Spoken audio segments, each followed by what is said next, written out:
And then we gently schwa into the transition.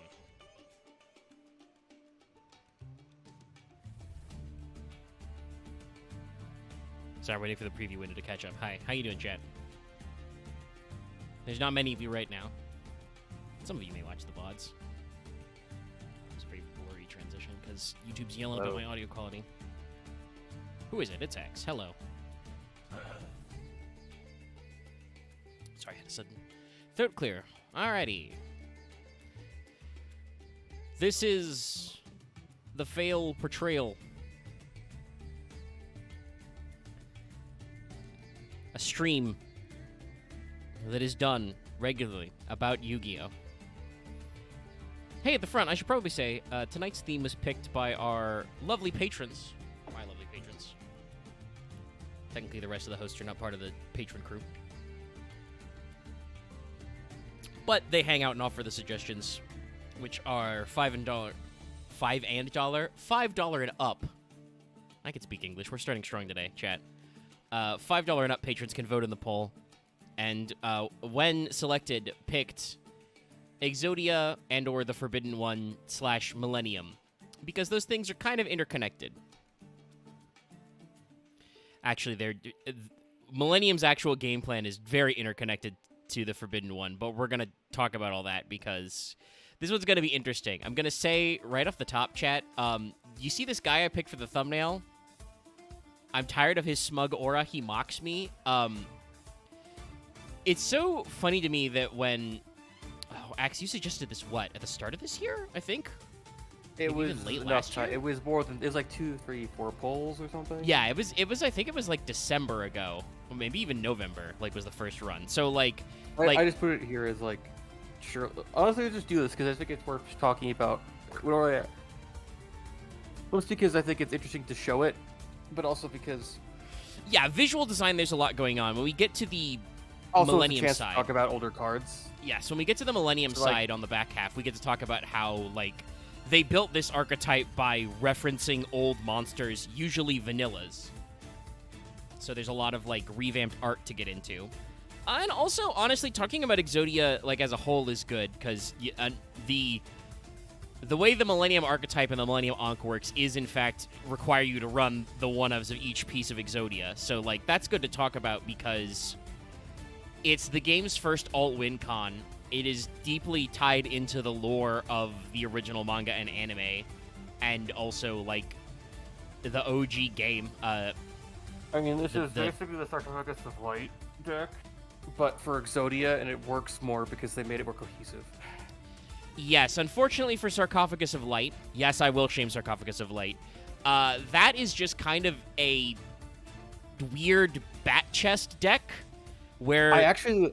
Weird thing about that, Go for it. For reasons I don't feel like you want to know, I was looking into, like, I was actually re-looking into back the Spirit, the Spirit World cards, as in the AFD deck, the AFD cards.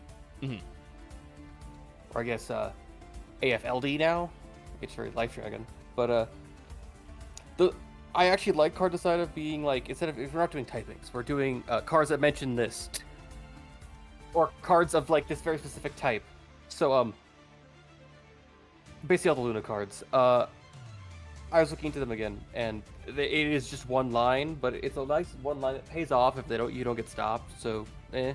Well, and also I think that the line is thin enough that, like, a lot of people are already saying, "Oh, we get to put yummies in this." Like, there are hybridifications you can the AFD because it's Regulus into Spore Effect go into Fairy Dragon. I think Luna didn't get enough screen time to, like, build much more than a deck of, like, 5 or 6 well, yeah, it's named because cards. It's like she was a girl with 5Ds that wasn't a Giza, so she didn't get much. But, like, so obviously she didn't have, like, a huge wealth of cards because she wasn't dueling every day. No, she just... I just didn't know. I always forgot Spore also, was she her did not card. do the thing that, like, My Valentine did, where she did, in fact, show up multiple times and got multiple duels, and There's like also she used a lot of different decks each time. Also, the fact that her brother literally just tagged in for her 80% of the time. And you can tell he got a lot more duels in because there's a fuck ton of Morphtronics. And also, Power Tool, like the card. Oh yeah, they did the back and forth, but no, Yeah, the Fairy Dragon line is pretty compact, which means you can hybridize it with other stuff. Strictly speaking, I think the way the Millennium Ankh type deck works out is you've got enough names in that to bulk out that that's the majority of your deck, and the rest can actually be like normal non-engine. It's a weird one, but sorry, we got off on this because we were talking about Shining Sarcophagus, which is, I do agree actually. I think the cards that mention blah blah blah is a very good way to like cycle through old school support because it lets you set up a lot of stuff. Oh, what was the other deck that I was trying out lately that was really good for that? I don't remember which. I've actually cycled through a couple of decks in Master Duel recently, but there's a few engines that are like that, so it sets up the easy like searching and bouncing. But like Shining Sark is an interesting concept to like, because Yami-Yugi Atem did not truly play a unified deck either, and then when Little Yugi took over, he was also not really playing a unified deck.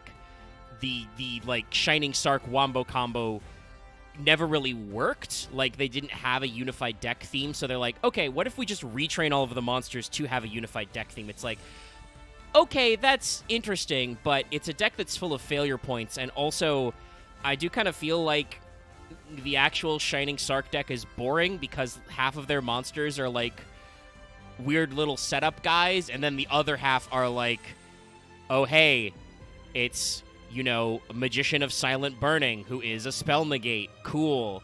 Oh, hey, it's this guy, who's a monster negate. Like, it's just, half of them are just the kind of normal extenders you get in every deck, and the other half are like, oh, well, this is a card that's really annoying to deal with. Oh, hey, it's Sarcophagus of Light Gendora. Cool, he's gonna banish my whole board over and over again. Thanks, I love this guy.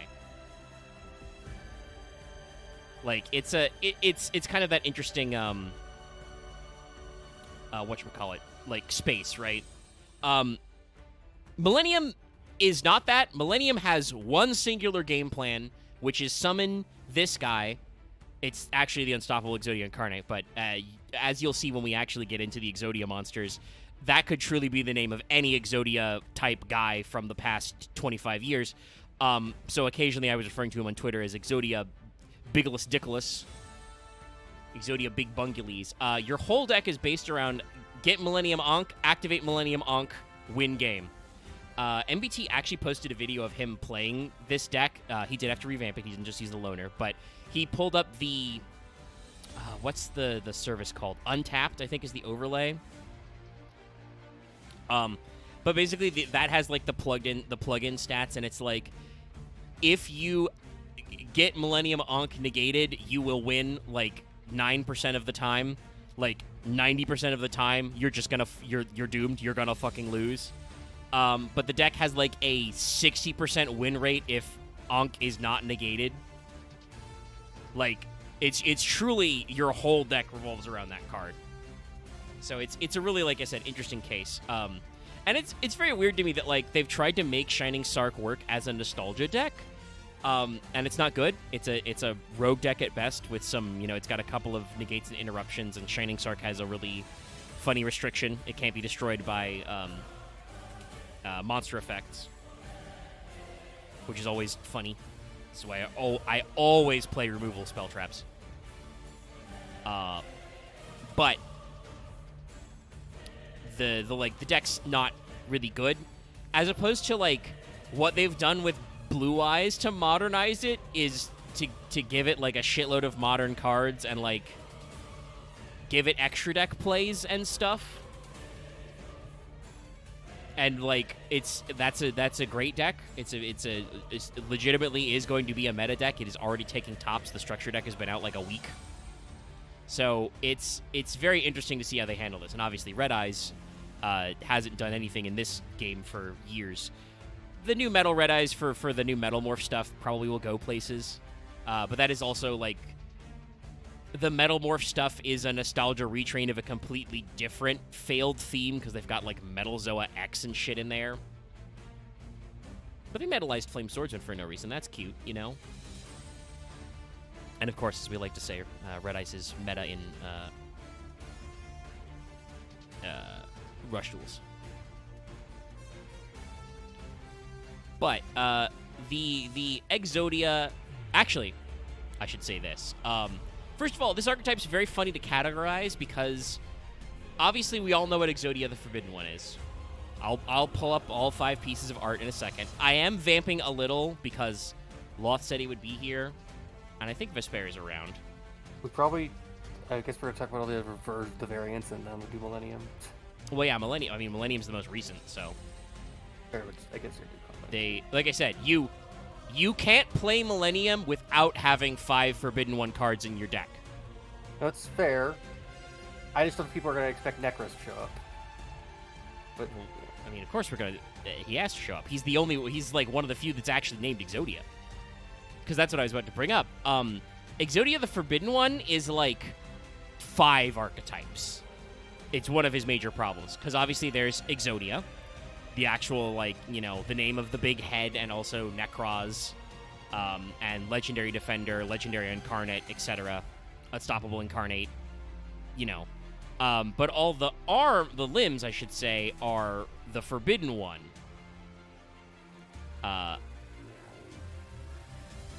You know, there's obviously the head is Exodia, but then you've got lefts and rights and a few other cards, you know, so that's an important reference for things like Millennium Ankh. There's this Exod or Exodo type beat, Exodo, which is the name of Exodia's original attack, which is Hellfire of Rage Exodo Flame. So the name Exod is included in a couple of cards, but also in the TCG that gets translated as Obliterate, because that's what Yugi said as a verb, not as an attack name. And sometimes they both appear. This is also I reference this in the stream description chat. But apparently it is mandatory. You must spell Obliterate with 3 exclamation marks. That is how it is spelled. There's also the blaze to put at the end because they had to make sure that was in there for the Japanese. Well, yeah, that's the newer card is Obliterate Blaze, because that's Exodo Blaze. Because they did not want to translate Exodia's attack names literally, because, like I said, it's Hellfire of Rage is the original attack name, and then the attack shown against Zork Necrophades is just Exode Blaze. So they kind of, like I said, transliterated it. Then, obviously, you've got Millennium, which is the archetype vaguely themed around the Millennium items, and is used by several different characters in the original manga and anime stories. They have several of these. But technically, in the TCG, that's their one thing. In the OCG, they are actually 2. Because, again, hey, we didn't have consistency back in the day. So some cards are named Millennium, literally, English. But also, some of them are Sennen, which is the Japanese word for a millennium, 1,000 years. So they have this weird case where, like, one guy will be, yes, Sennen Goremu, Millennium Golem. And then that guy is still a Sennen. He is Sennen no Takara o Mamoroshi Goremu, the golem that guards the Millennium Treasures. But also, there are guys who are, you know, actually named Millennium. We will not be talking about the 2 Millennium Eyes cards, because those are relinquished cards, even if they have Millennium in their name. Because they are completely unrelated, and I genuinely don't know if we ever did restrict and shit before. I don't think we have, but that should really be a separate theme. But yeah, there's a lot of stuff going on there. But to kind of wrap back around to the theme, like I said, we'll be talking about a few interesting bits and bobs here. So the original thematic of Forbidden One goes back away. We gotta delve into the deep years. So, most of you are probably familiar with Exodia the Forbidden One hitting because it's like the climax of the first episode of the anime. You know, the setup for, like, I think technically it's like the first couple episodes. I don't actually remember the pacing. Old school anime pacing is very funny these days. But the like first conclusion is, if you don't recall, the setup is there are only 4 Blue Eyes White Dragons in the world, which is very stupid because we can only play 3. You're only allowed 3 copies. Seto Kaiba, who is a billionaire, still goes to high school like a normal kid. What a dumbass. And overhears that Yugimoto's grandpa has a turbo rare card. So he tries to buy the 4th Blue Eyes White Dragon off him and somehow convinces him to play a children's card game for it instead because Kaiba is a bad man and hires goons. Hired goons here. So, Grandpa gets his ass beat, loses his blue eyes. Kaiba rips the blue eyes. This makes Yugi so mad he turns into his slightly taller, more bass-voiced alter ego, who uses his grandpa's deck to defeat Kaiba.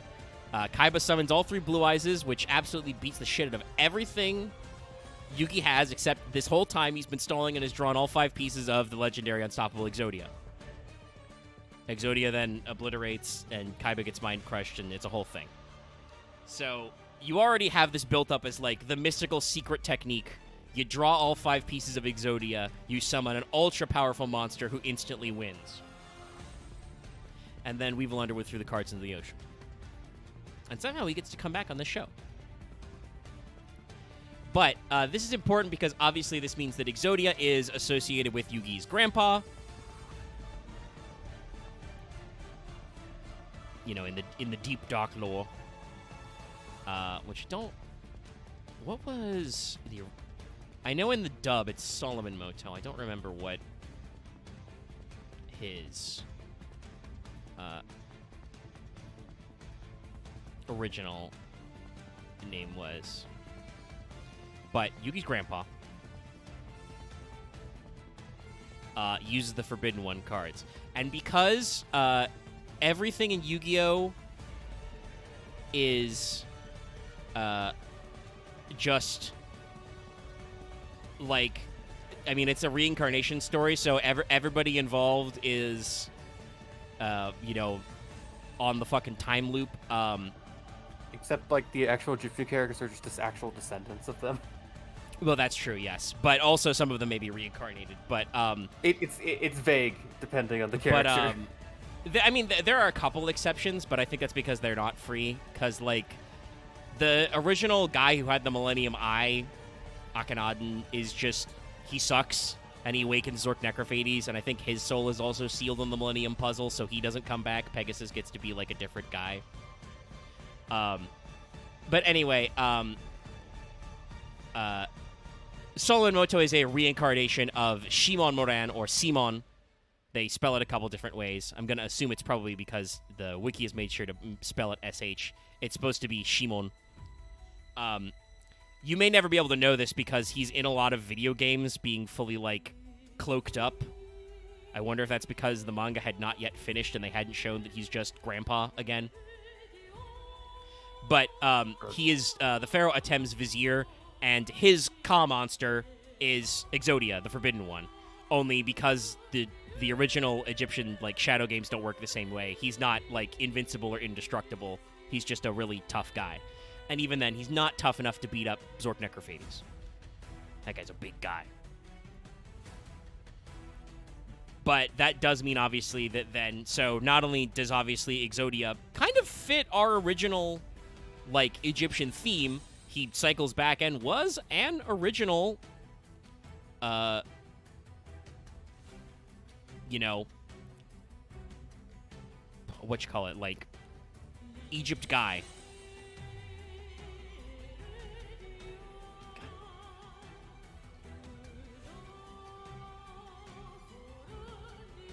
So, long-standing lore. It is funny that back in the day they had to, like, revamp his art a little to show a little less of the Ankh and also look less like he's got a 5-pointed star. Let me see, is they just ever...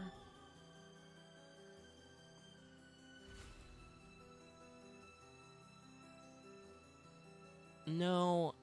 Yeah, I don't think we've ever explained why he's just called Exodia.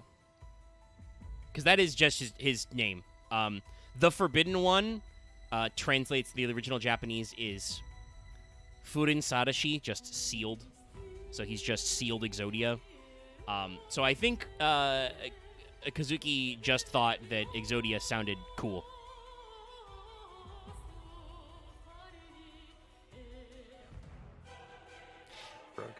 An actual, I mean, they're doing a Millennium. Sorry, somebody in chat saying something. They're doing a Millennium Gaia because Gaia is another card that obviously Yugi inherited from his grandpa.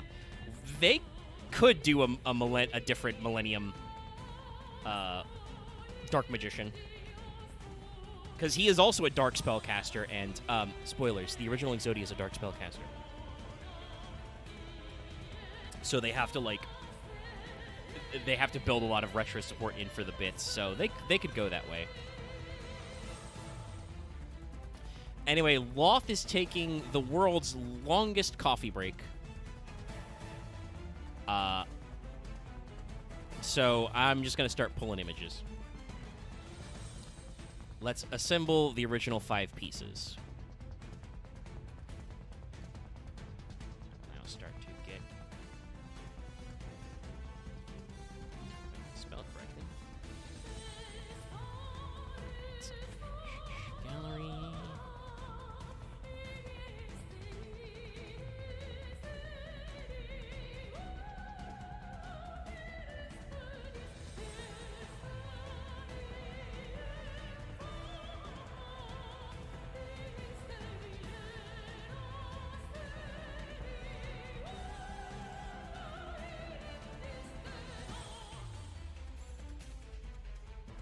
Seems a little large. We're gonna have to probably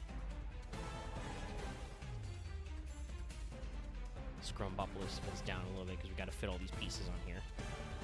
Scrumbopulus. Oh my god. Okay.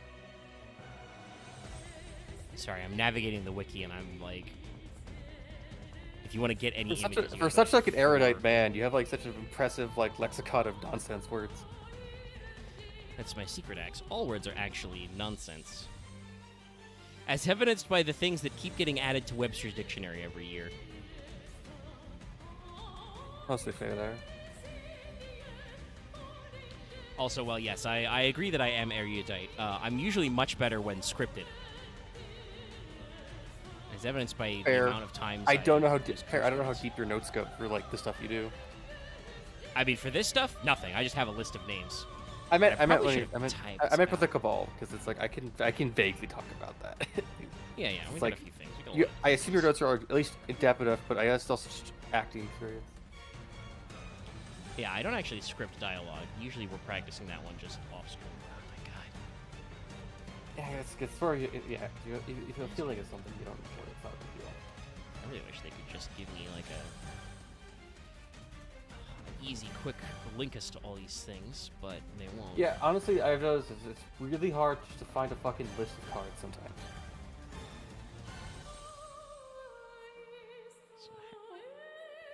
So do you have 2 shoulders? Or are the proportions on your limbs just fucked? I think they're just fucked.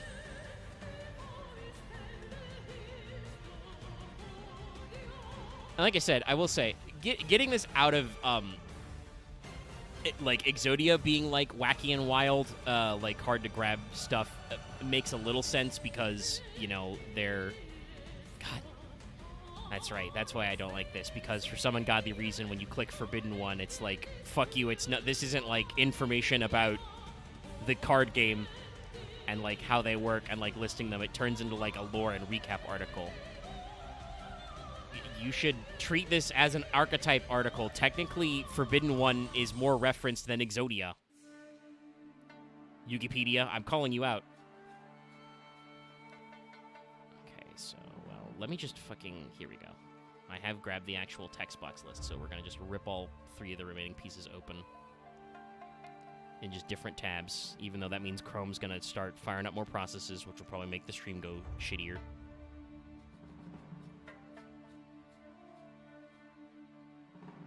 So we got right arm, left arm. We will not be doing just oops all 4 legs.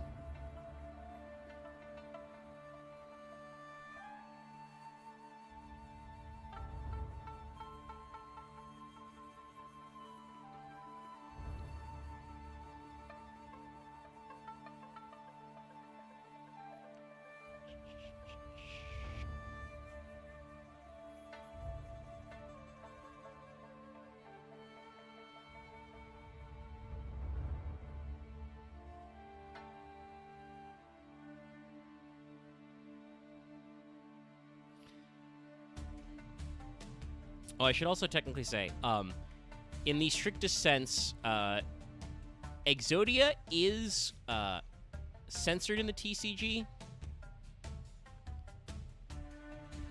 because he's in front of just a normal pentagram. Okay, Miss Grace says there might be a little late. They got some stuff going on. That's okay. Good to hear, at least. But yeah, in the original OCG, he's just in front of a normal pentagram. They decided to censor that just in case, because this was still, there was, in children's card games anyway, and like children's toys, there was still a little bit of satanic panic excuse me, sorry. Hiccuped a little there.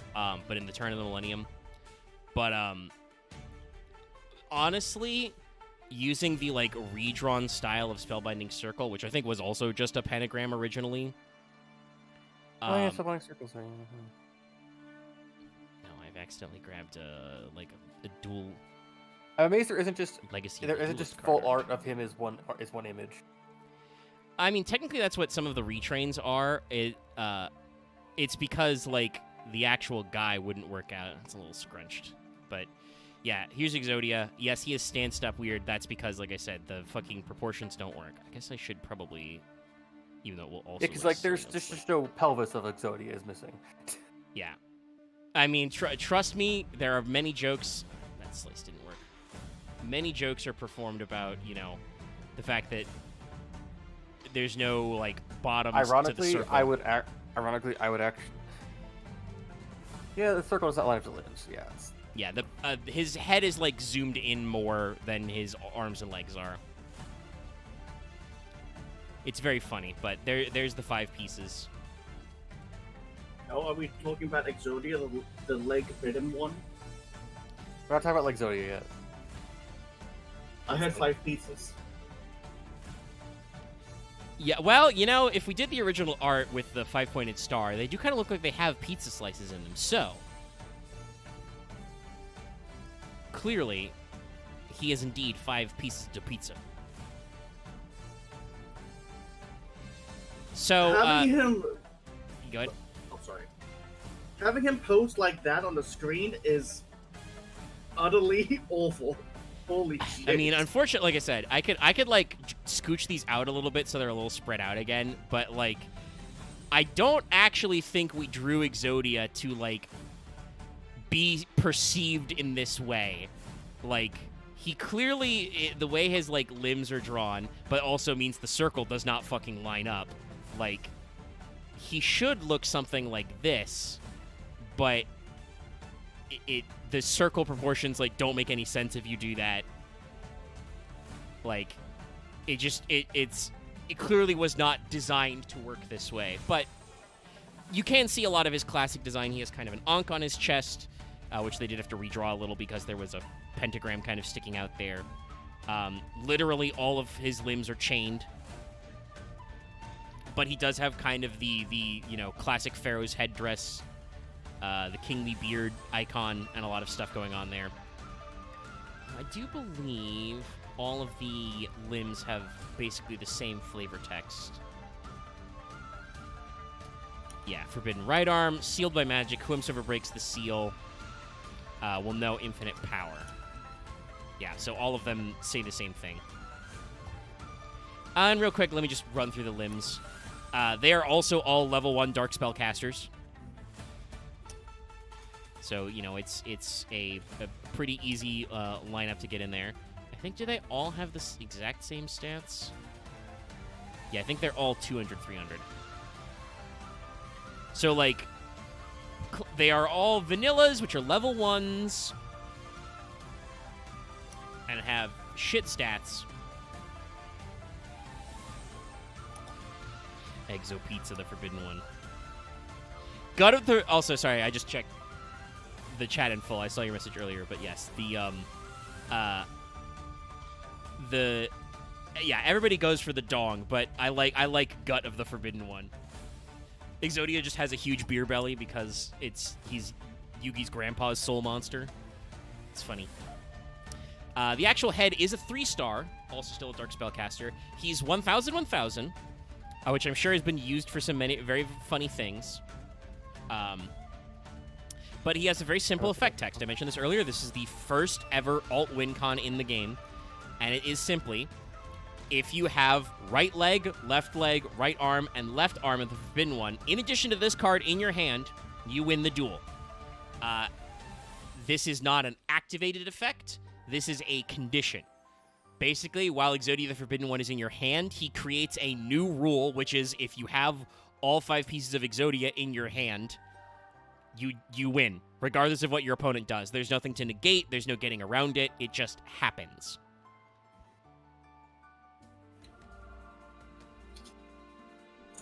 So, this has placed Exodia as kind of one of the, I want to say, like, obviously the first, but, like, one of the classic and hardest to get rid of, like, alt wins. Like, very simply, you know, that is just kind of what they've been doing.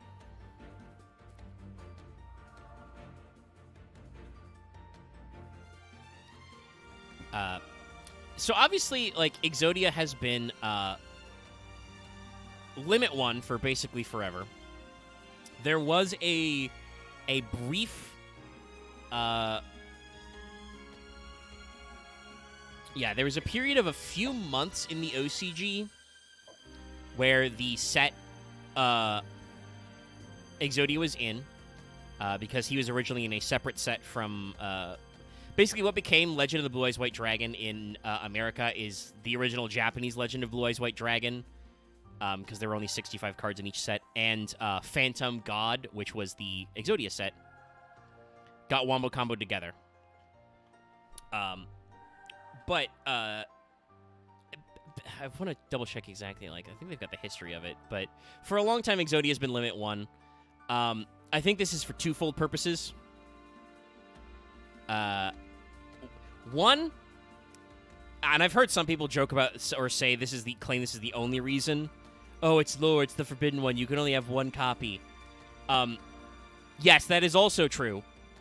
That is how it was presented in, you know, the original anime and manga. But also, as seen by the guy who almost beat Yugi by playing a stall deck and just jamming 3 illegal copies of each piece of Exodia, that would suck, actually. Like, there's, what, 5 of these guys? Yeah, so if you ran 3x, that's already 15 cards. Just literally the entire rest of your deck is draw spells. And you would just... Exodia FTK, like, with this Limit 1, has already been scary consistent at multiple points in the game, chat.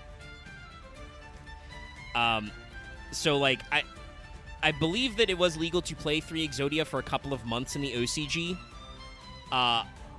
And from what we've been reported, that was not a super fun time. And there were a couple cases where some of the other pieces were, like, promo cards that were out super rarely early. So it's, you know, kind of interesting. But, yeah, this is a strategy that, like... I don't think people want to play against guys where it's, like... What do you want to say? Like, 20 or 25 stall cards and then just 15 cards that are all Exodia. Because then, like, your opponent doesn't even have to do the dumb shit of, like, you know, oh no, I can't set one of the pieces because I'll lose. It's just like, I've drawn nothing but Exodia pieces that are mismatched. Well, let's, like, you know, normal summon arm, link into Link Spider, summon another arm that I don't need, you know, or summon a leg. I don't care. Like, you don't want that. You don't want that shit. It's not going to be super cool. But like I said, this archetype has had a semi-consistent place as an actual alt-win con. People have been able to stall out. I want to say it was last year. I think Jeff Jones won a featured match on stream with Exodia. Like, actually assembled all 5 pieces. So, like, yeah, no. You know him. You love him. He's big. I don't think any other of the alt-win type decks have been nearly as successful. I mean, let me tell you, Destiny Board sure as hell isn't winning feature matches in the year 2024. That shit has never been relevant. You know, Last Turn did kind of do stuff, but it always did it by cheating, by just creating a game state where your opponent didn't summon a guy so they lose. Was it Leonard? I don't remember if it was Jeff Leonard or Jeff Jones. I think it's Jeff. It was sometime last year, so you will forgive me if I do not recall exactly.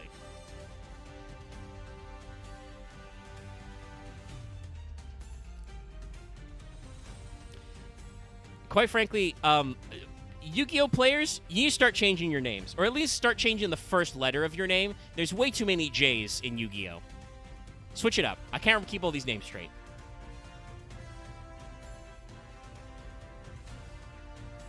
Gotta be getting different names.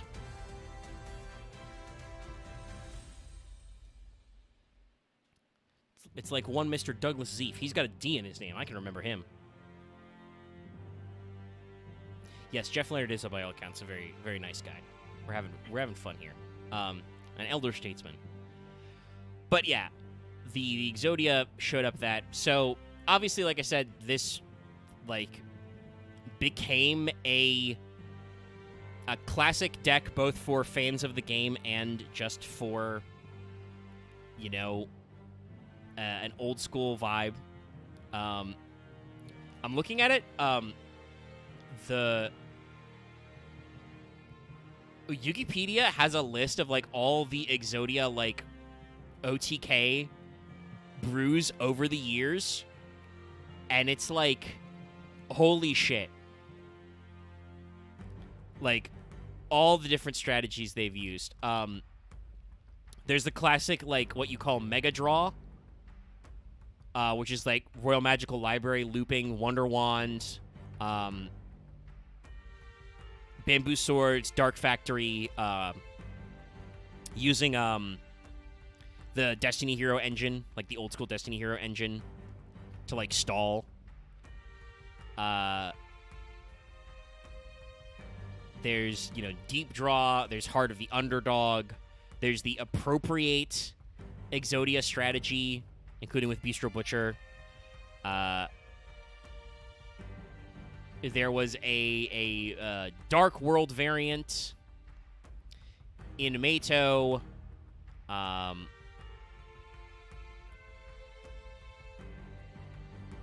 Swap using Watts. Obviously using the like Hope for Escape, which I think turned into the whatchamacallit, Paleo Exodia brew. Like, there's so many ones. Sorry, I'm just reading this. Traditional format only, Rainbow Ruins Brianak Exodia OTK. Like, it's just over there. There was a Fire Warrior variant where you would use Isold. Now that she's banned, you can't do that. Like, so there have been so many attempts to make just Exodia Deep Draw good over the years. It has worked. He is a classic guy. And like I said, he's got a distinct look. It's very funny to see him all put together like this. but here he is. Here's what he looks like. It's the big man himself. So let's bring up the next piece of this, which is very early. There was, like, a weird little extra guy. Like, we had the, like, even though Exodia is already a dark guy, we had the Dark Exodia revamp, which is Exodia Necros. Exodia Necrosu. This guy was the cover card for the set Dark Crisis.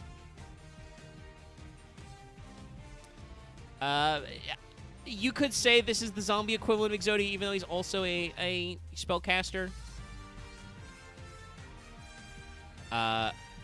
He is kind of based, when you see his card art, the look is different, but the pose he's doing is very similar to how Exodia looked in the manga when Yugi actually summoned him. Yeah. So, like, it's a reference. There's, like, no real basis for him in the original, like, guy. Like, he was in the anime, but he was a filler in the cyber world. You know, Dozerberg, Hyper. Yeah. This one. That was his boss monster, though, interestingly enough, they wrote Necros as a ritual card, which they kind of did in this, but then they took out all the ritual stuff, because I guess even in Dark Crisis they knew rituals sucked, so, like, where's my Exodia Necros retrain? Anyway, I don't have a lot to say about his card art, because, like, he's just Exodia, but more darkened and slightly more undead looking. He's got a stink aura around him. That's it. It's just, he looks the same. You know? So what this guy does, this is a level 4 Dark Spellcaster with 1800 attack, 0 defense. Can't be normal summoned or set. Must be such a sum of contract with Exodia. We will discuss that in a second. And I will also go ahead and grab the card art. It can't be destroyed by battle or by spell trap effects. By the way, in the anime, this card was straight up indestructible. Like, it was also unable to be destroyed by monster effects either. I don't know why they decided not to do that. I guess making a guy who was indestructible by battle and card effects in the year 2003, yeah, was too much, even though he's an 1800 loser. Once per turn during your standby phase, this card gains 500 attack. And destroy this card unless 5 of these cards are in your graveyard. And then it lists all the forbidden ones. So technically, if you were playing in an unlimited format, you would not actually need one of each. And it says all 5 of these cards. Okay. Sorry, I think this guy's never been PCST'd, so it's phrased a little weird. Actually, no. They did the Anniversary Edition of a Lost Art promo, so maybe they did PCST him? They still phrased that very confusingly.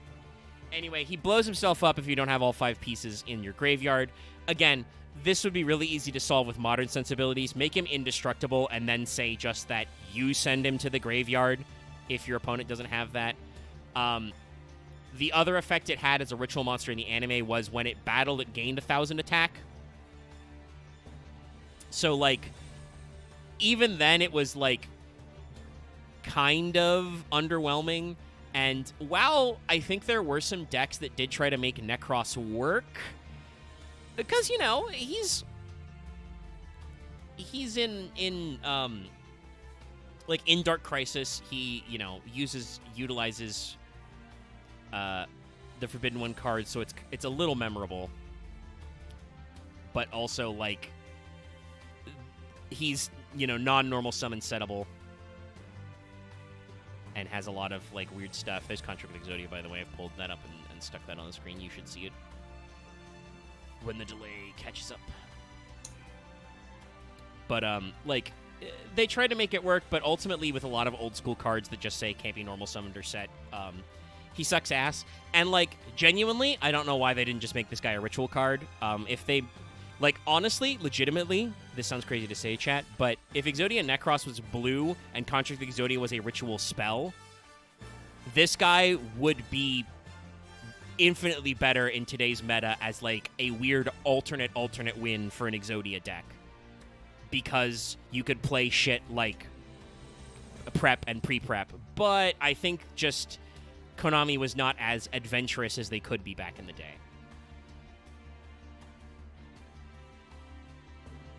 Because the way Contract of Exodia works is it's if you have all 5 of blah blah blah, each of the original Forbidden One,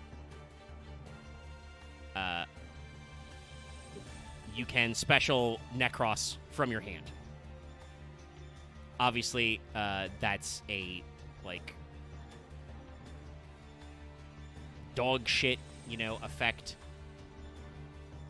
I do want to say, I think they remembered some of the old school vibes because in the anime, Contract of Exodia required 2k life points to activate. There are several Millennium cards that require 2k life points to activate if you don't do something else. So, like, they did, by the way, make the card technically less shitty in the print version. They realized paying 2,000 life points to summon a guy if you have all 5 pieces of Exodia in your graveyard from your hand only sucks. But I do think that, like, strictly speaking, chat, I think you can make an argument that the game design of Contract of Exodia and Exodia Necros brought us to the modern Millennium archetype. Like, there are the bones of something here that Konami saw, like, 20 years later and was like, we could actually do that, but good. We could do that good this time. Funnily enough. So, yeah. Very, very oddball stuff. Music seems a little loud. All right. So, before we bounce to our next couple, because they took some pot shots at trying to, like, retrain Exodia a couple times. I'm going to step away real quick. Going to leave you with chat. And be right back. We have lost an Omega, but gained a Despair. Hello, buddy. Hey, yo. What all have I missed? We've not gone to the actual, like, namesake cards yet. We've mostly just gone through some of the other bits to get that sort of out. What? You're very quiet, Axe. We haven't gone to the namesake cards yet. Just kind of going over all the random, like. No, we're going for all like we're going for all the base ones. So we've got like base cards and Necros, and we're probably going to do Exodius, and then probably actually get to Millennium. All the random little, like, retrain attempts to make Exodia, like, not an FTK machine, but just kind of like, no, like, we're gonna try to make Exodia this. I wouldn't even call them retrains, honestly. I mean, Necros is like Necros is more of like alternative K of Exodia, yeah, which to me is a bit different.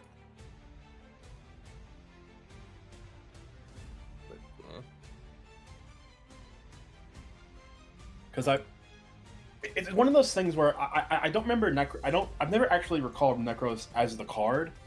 I just remember Necros in the Gozabura Seto duel, where it was something like each piece gave the Necros a kind of like extra ability or something, from what I recall.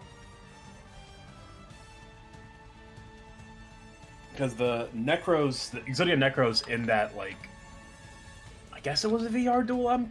I'm vaguely trying to remember this off the top of my head. It was in the Game World thing, but it's not a big deal. Well, it's not a big deal, but it was the reason this card was sort of they tried to do something with this card. Can I find the? All right, I'm back. Anime version. Welcome back. Yes. I'm trying to find the anime version of Necros? Because I remember Necros was like he was in the Yeah, he was in the cyber like, world. game world. Yeah, in the virtual world arc. I did mention his slightly different effects. He was a ritual monster there, and Yeah. he was straight up indestructible, and I believe gained 1,000 attack every time he battled. In addition to his normal effects of gaining 500 attack every standby phase, etc.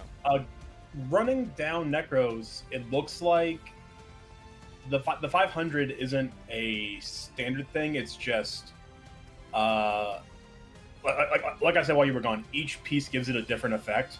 Right arm is the one where it gains 1,000 attack at the end of the attacking and everything, so it just keeps getting bigger. Yeah.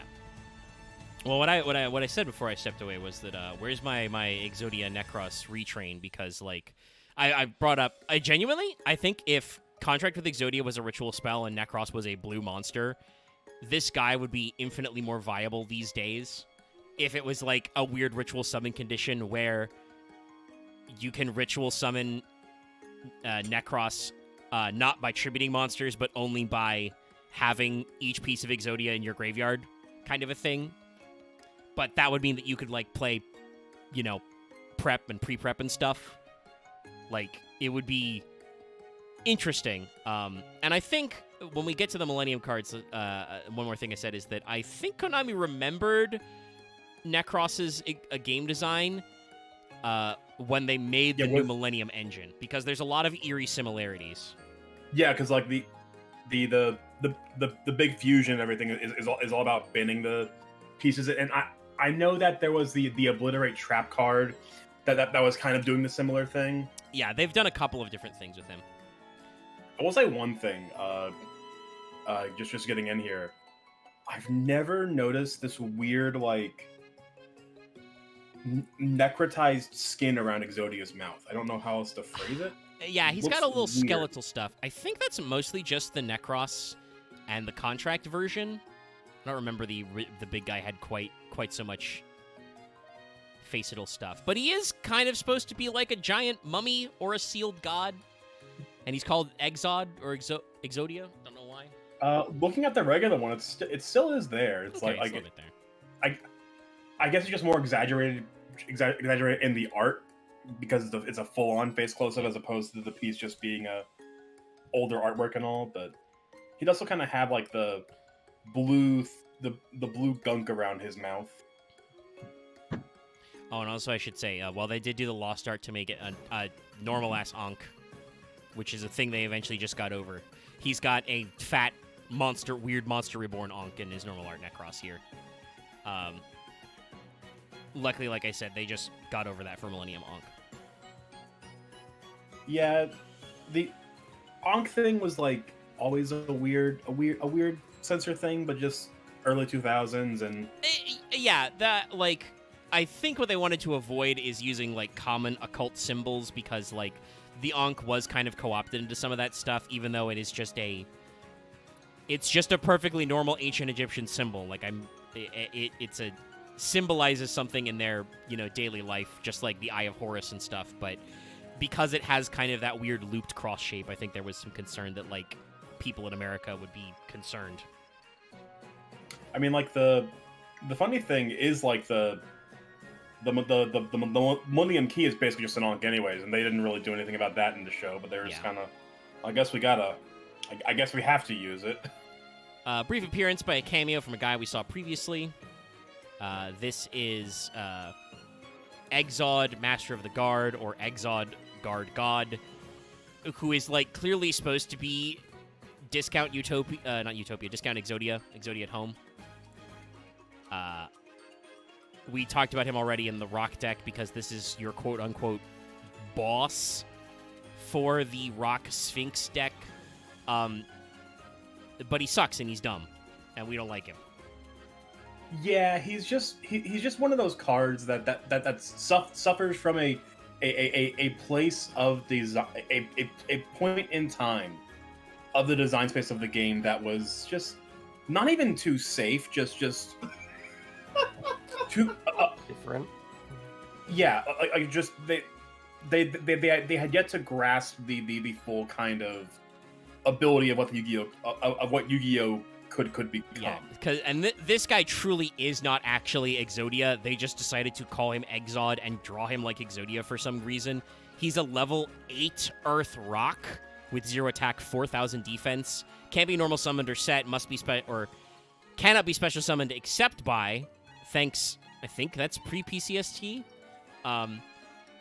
This card has not been reprinted since the year 2010. Cannot be special summoned except by tributing one Sphinx monster. Every time an Earth monster is flip summoned while this card remains face up on the field, inflict 1,000 damage to your opponent. So hey, guess what? That's your win con. You make a non-normal summonable, non-special summonable except by tributing one of your flip summon guys 4K wall, who is completely destructible, the most removable man in the universe, and do 1,000 damage every time you flip summon. Huh. That's how you win, chat. Have you looked at the trivia page for Exod? No, let me. What's an interesting thing about it's seeming to be the sealed form of Exodia. Hence why it's a rock. So this is, I guess, Exodia. This is Exodia, the Forbidden One, sealed away, and what he looks like when the seal, I guess, isn't broken or something. Apparently. Interesting. Also, apparently, Konami said before they released Exodius, they said that this was the ultimate form of, this was the final incarnation of Exodia. But and then they Upper Deck said this in the year 2004. Yeah. So, like, through. Then they realized, oh, this guy sucks. Yeah. Now, funnily enough, there's actually a Zexal card which appears to have him on the artwork, which makes a lot of sense. It's called Dance of the Guardian, or Dance of the Guardian God, which says, when your opponent's monster declares an attack, look at one card of your opponent's hand. If it's a monster card, negate, send that card to the graveyard, draw one card, which sounds like a Sphinx-ass trap card if I've ever heard it. It's like reverse Ordeal of the Traveler. Also, I think that card may be anime only. Konami, please print that card. That is a normal trap card that's not going to do jack shit to the meta, but would be hilarious. It was played by the asshole who had both Big Eye and Shockmaster. God, there was one guy with Big Eye and Shockmaster? Ugh. Yeah, that guy was weird. That guy was a weird one-off villain.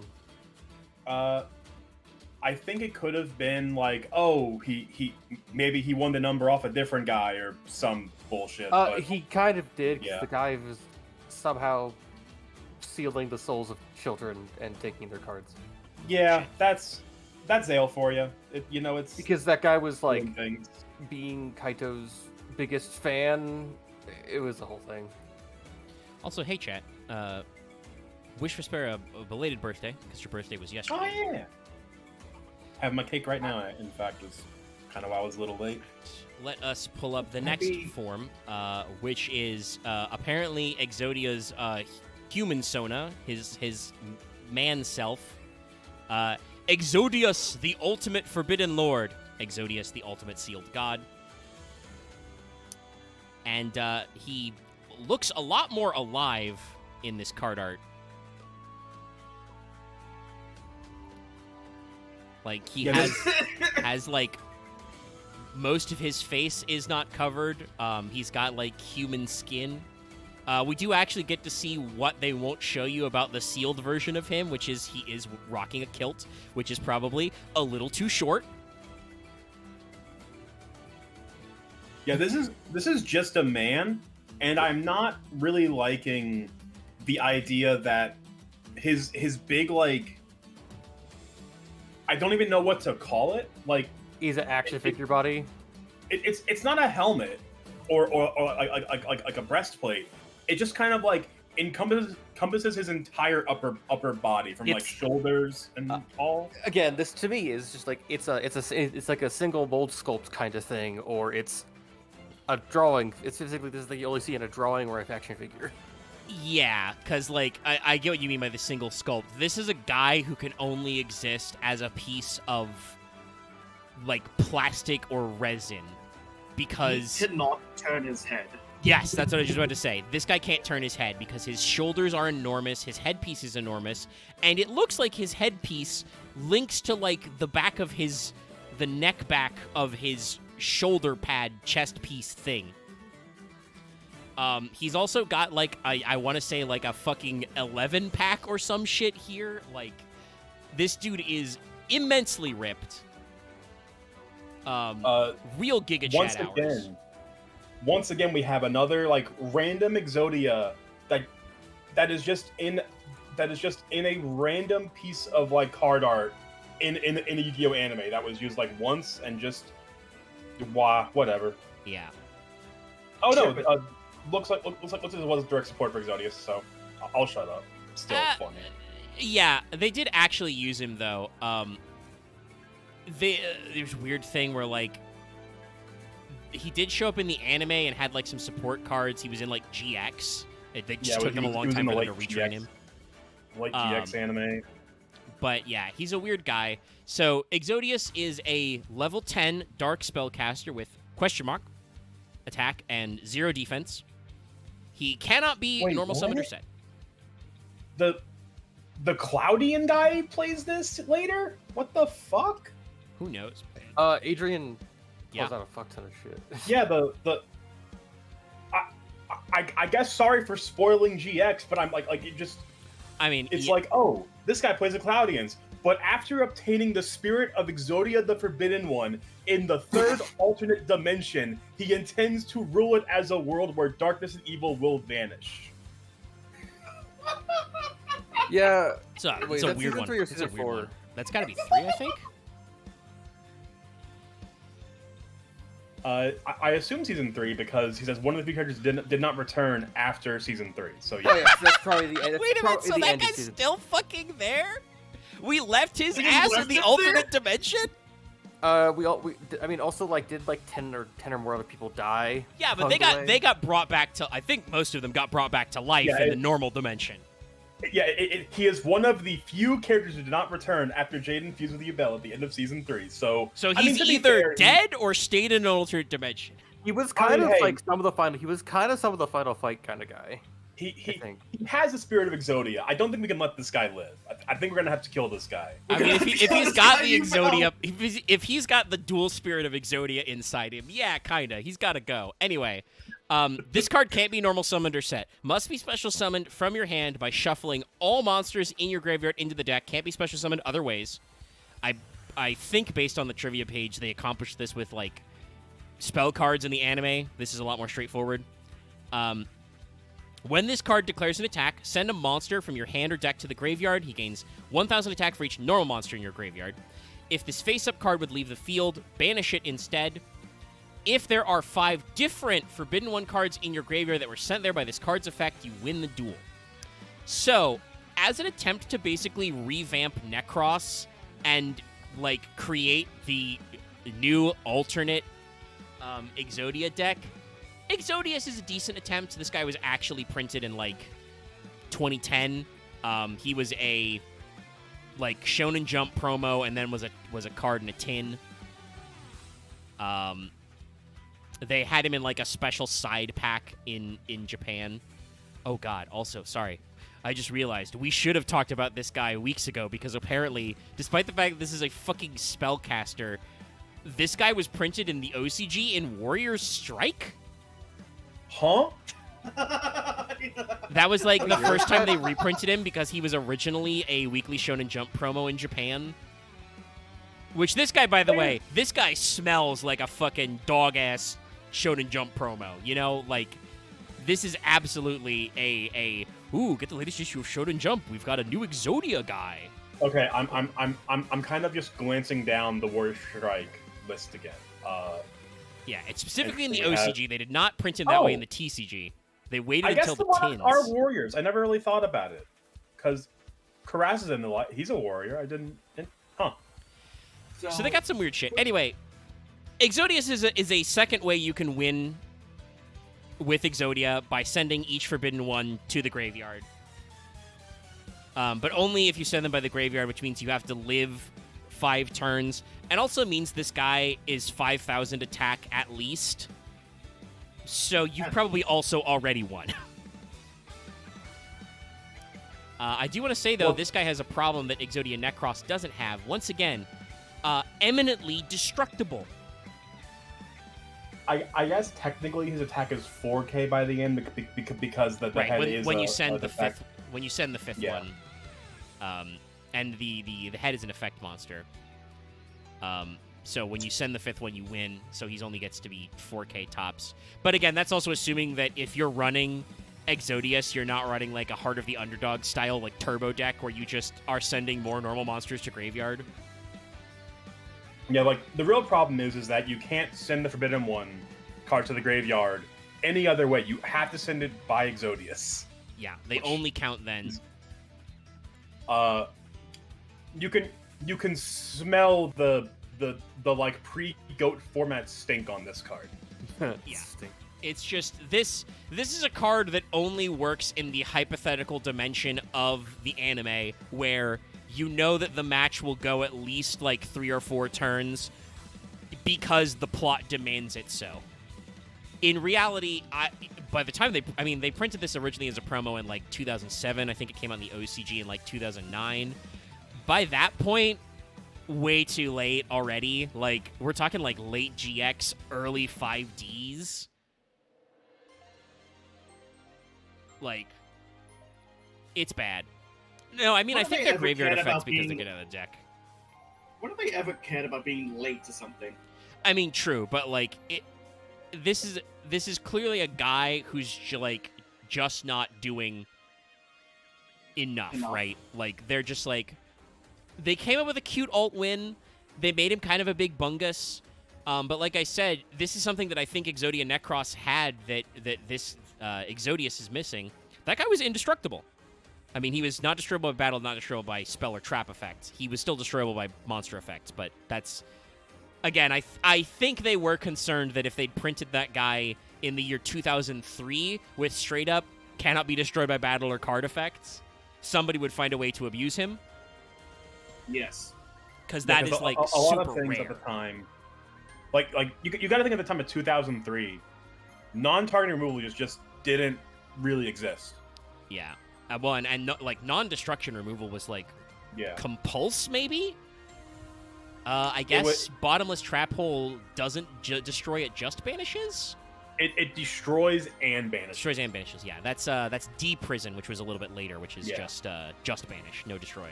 So like that would probably be a little too problematic, but he had some kind of protection. That guy doesn't, and I think that our next guy doesn't either. We're about to pull up the legendary Exodia Incarnate, which is just kind of... We made a single Exodia guy. Go for it. While Exodius is still on here, I do not like the feat. He's just not dealing with this. No, we'll get rid of him. We'll go back to regular Exodia. So this is... Halves are huge. Yeah. At least they are... You can tell that in this case, his outer shell is like carved from stone. Like, this is clearly... We built a statue around the desiccated corpse of that guy we saw on Exodius. Yeah. Because he's still... teeth. Yeah. Well, it's because he's dead. He doesn't have any lips. He's a mummy now. We've stopped trying to censor the Ankh at all. Like, it's a little stylized, but we haven't really... This is how his card art looks in both TCG and OCG. Let's see. This one actually kind of fucks. Oh no, it looks cool. My only real problem, getting a quick pass over, his like abs and like muscle definition around there looks really bizarre from like the full front angle, but that's like one minor bit. It makes you think of like Roman ab plates, but also it's somewhat scarab-like for some reason. It's a little like a little intentional bony. there. It's kind of like hardened. Also, sorry, Chad. I just realized I've had you on the wrong side of the screen for like an hour. The wrong orientation. I saw that and just assumed that I missed something earlier, so I didn't point it out. No, I just like literally. I'm like, why is my chat floating slightly? I'm like, oh right, because normally I haven't switched the chat back from how I frame it up for FF14. I usually put it on the other side so it lines up with the system and is as little, like, not blocking parts of my screen you want to see. Anyway, yeah. Legendary Exodia Incarnate was released for what was called Legendary Dex 2 in America, but was just the Millennium deck as, like, a special limited edition deck in the OCG, which featured this guy as the cover. So he's a special guy.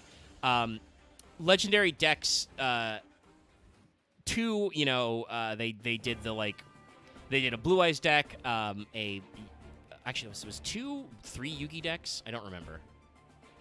There were 2 legendary decks.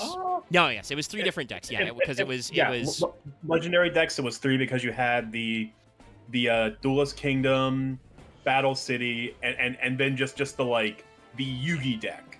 Yeah, legendary decks 2 is the 40 card Yugi deck, which is Exodia, Dark Magician, and then the tournament legal prince of the Egyptian gods. Then they had a Kaiba deck, the Blue Eyes White Dragon, and they had the Joey Red Eyes Black Dragon deck, and had promo cards for the Dark Magician support. So that's got shit like Ties of the Brethren, which was new at the time. All the Exodia stuff was new.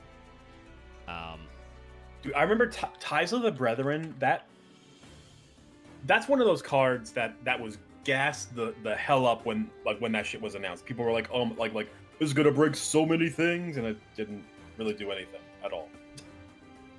No, especially because they just retrained it for Shining Sark to be a Shining Sark card. Yeah. But yeah, so, like, funnily enough, the reason why there's no brand new cards in the Joey or Kaiba decks is because those weren't decks in the OCG. The OCG just did the Millennium deck, which had, like, the new Exodia stuff and some of the Dark Magician stuff, presumably, and was just one precon deck. So they decided to nostalgia you in 2016, which, to be fair, was right around the time the movie was coming out, right around DSOD. So they were like, fuck you. Joey and Kaiba decks, no new cards. We'll just pre-pack them. But yeah, the Legendary Exodia Incarnate is just clearly meant to be the, like, single big actual Exodia. They even use his his naming scheme for the new fusion. Technically, in Duelist of the Roses, there was a, like, card named this. He had different art, but that was just because how that game worked was you created that guy when you did the Exodia WinCon. Yeah. So this is actually a new guy. He is another level 10 Dark Spellcaster with question mark attack and 0 defense. Can be normal summoned or set. Must be special summoned from your hand by tributing a Forbidden One monster. Gains 1,000 attack for each Forbidden One monster in your graveyard. Here's the important part. Unaffected by other cards' effects. Good old towers. Once returned during your end phase, add 1 Forbidden One from your graveyard to your hand. When this card is destroyed by balance into the graveyard, reveal any number of Forbidden Ones in your hand. Draw 1 card for each. So this is our first attempt to actually do, like, an alternate Exodia thing that works. Especially because we're going to talk about the spell and trap cards they assigned with him, which actually, like, give you a strategy. The strategy is put all the Forbidden One pieces in your graveyard and then reborn them back to hand, which was already kind of a strategy with shit like Backup Soldier back in the day. Yeah. It's just now that means that you've got this guy who is... Ideally, you probably want to keep him at around, like, 2k-ish, maybe 3k-ish attack. He's unaffected, and if your opponent pops him, you're going to draw a bunch of cards, probably. This was an okay strategy, especially because, like I said, they straight up gave him the towers. He's unaffected by effects, which is pretty good. But it's an end phase ad because they didn't want to make it too fast. If your opponent just runs him over when you don't, like when you've only got one guy in your graveyard and he's just 1k attack, you don't really do a lot. Also, by the way, that is not an optional. It is a soft once per turn, but that is not an optional add back. During your end phase, you must add a Forbidden One from your graveyard to the hand. So his attack is going to constantly be going down. I guess that's the way they balanced it. yeah, the balance of it, it also plays into the trap card that yeah. Well, which we'll pull up next because that's the because like the idea is forced recursion, so you have constant resources to use the trap card that kind of pairs with this guy. I do appreciate though just the look of the card art where it looks like he's been summoned. Here's the smoke, and here he is emerging from said summoning smoke.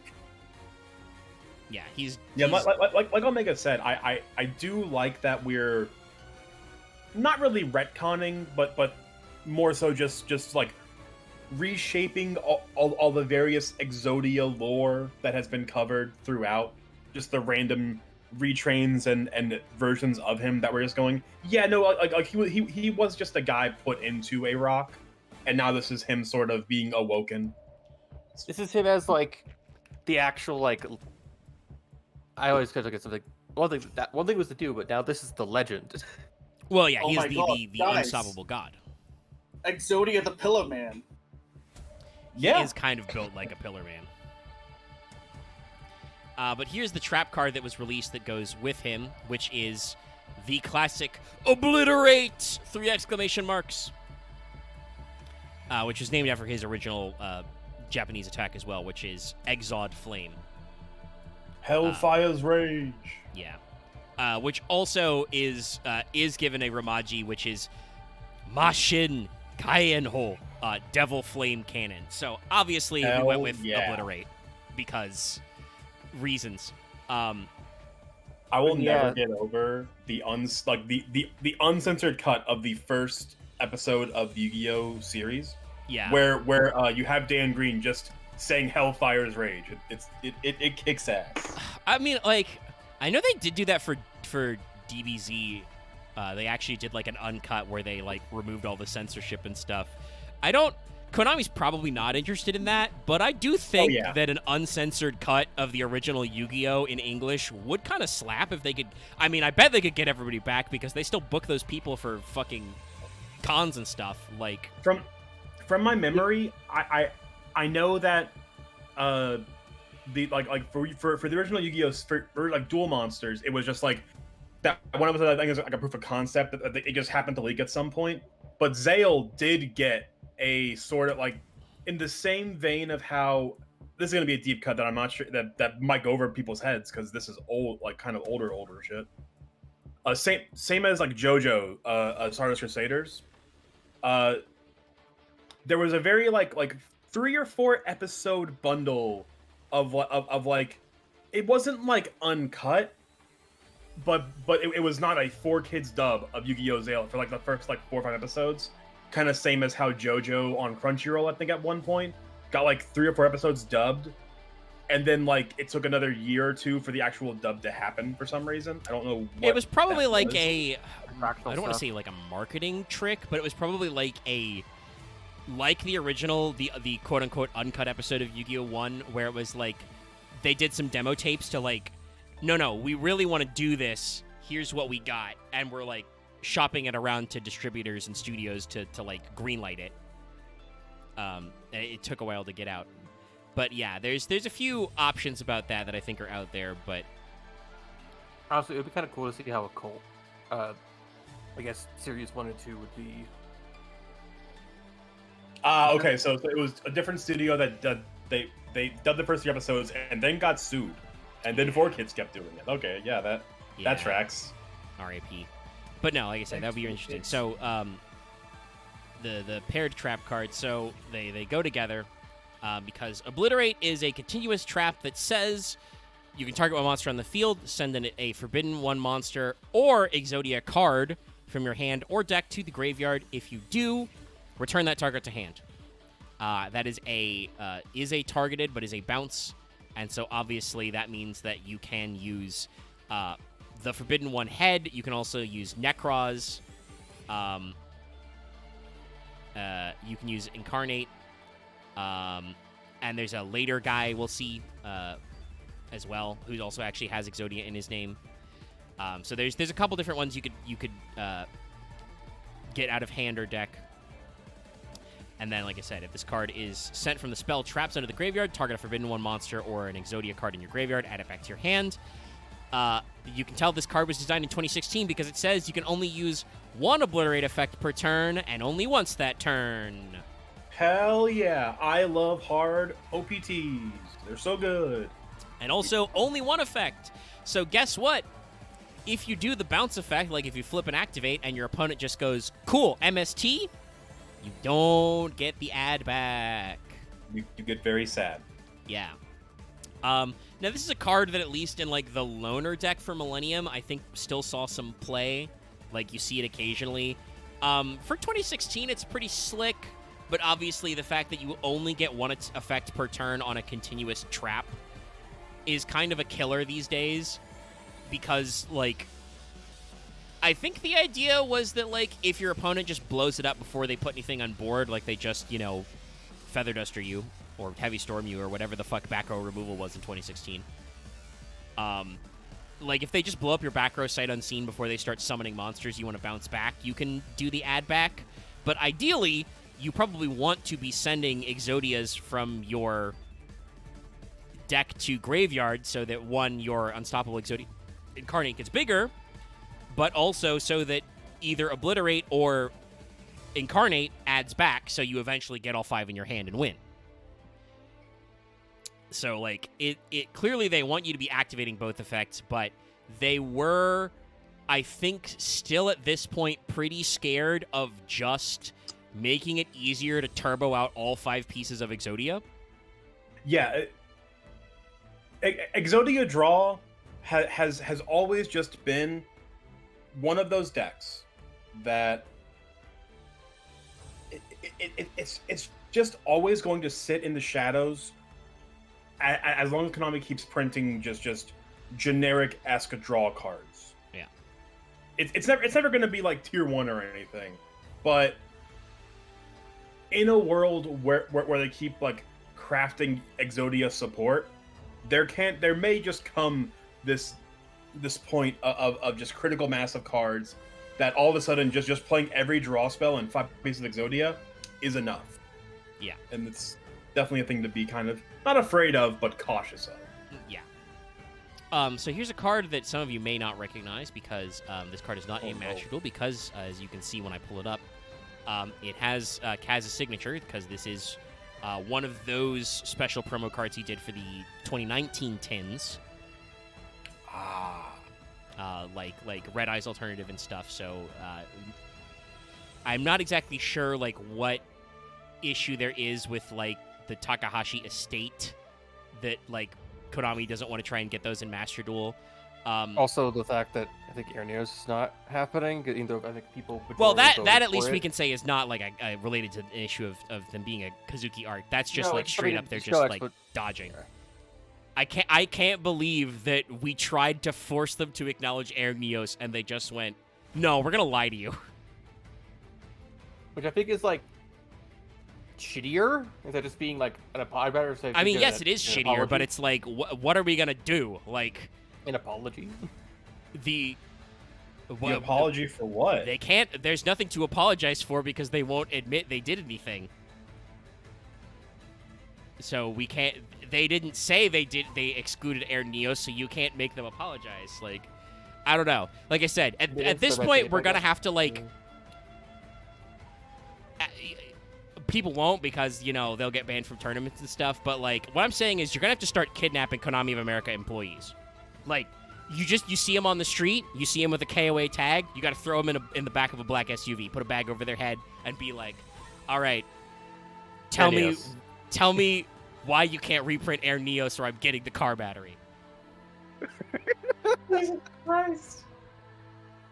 I have a power drill here, and I have a platinum rare solid stainless steel dark magician card here. If you don't tell me what happens, he's gonna get the power drill. Or it's like, listen, I would like your knees are your life points. I have this drill, which is my wave motion cannon. You have 8 minutes to negate it by telling me the truth.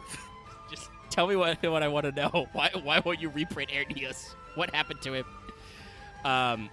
Yeah, I think the Kaz thing is just probably they're lazy about the arts because he is unfortunately deceased, which means they would probably have to go through like an estate or something, and they just don't. I don't know. I don't know how like estate to company relationships work.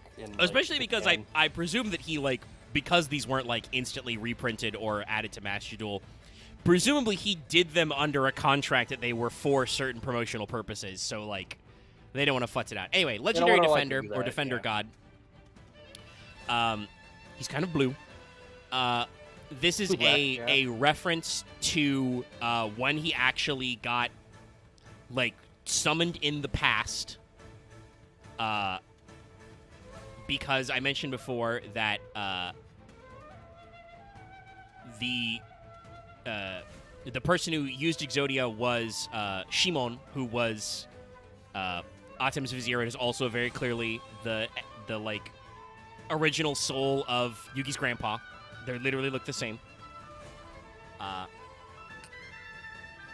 But like he summoned out this Exodia or an Exodia like this to battle Zork Necrophades because he used the power of a Millennium item to summon out all the bits because his power was too great. He was sealed in 5 pieces.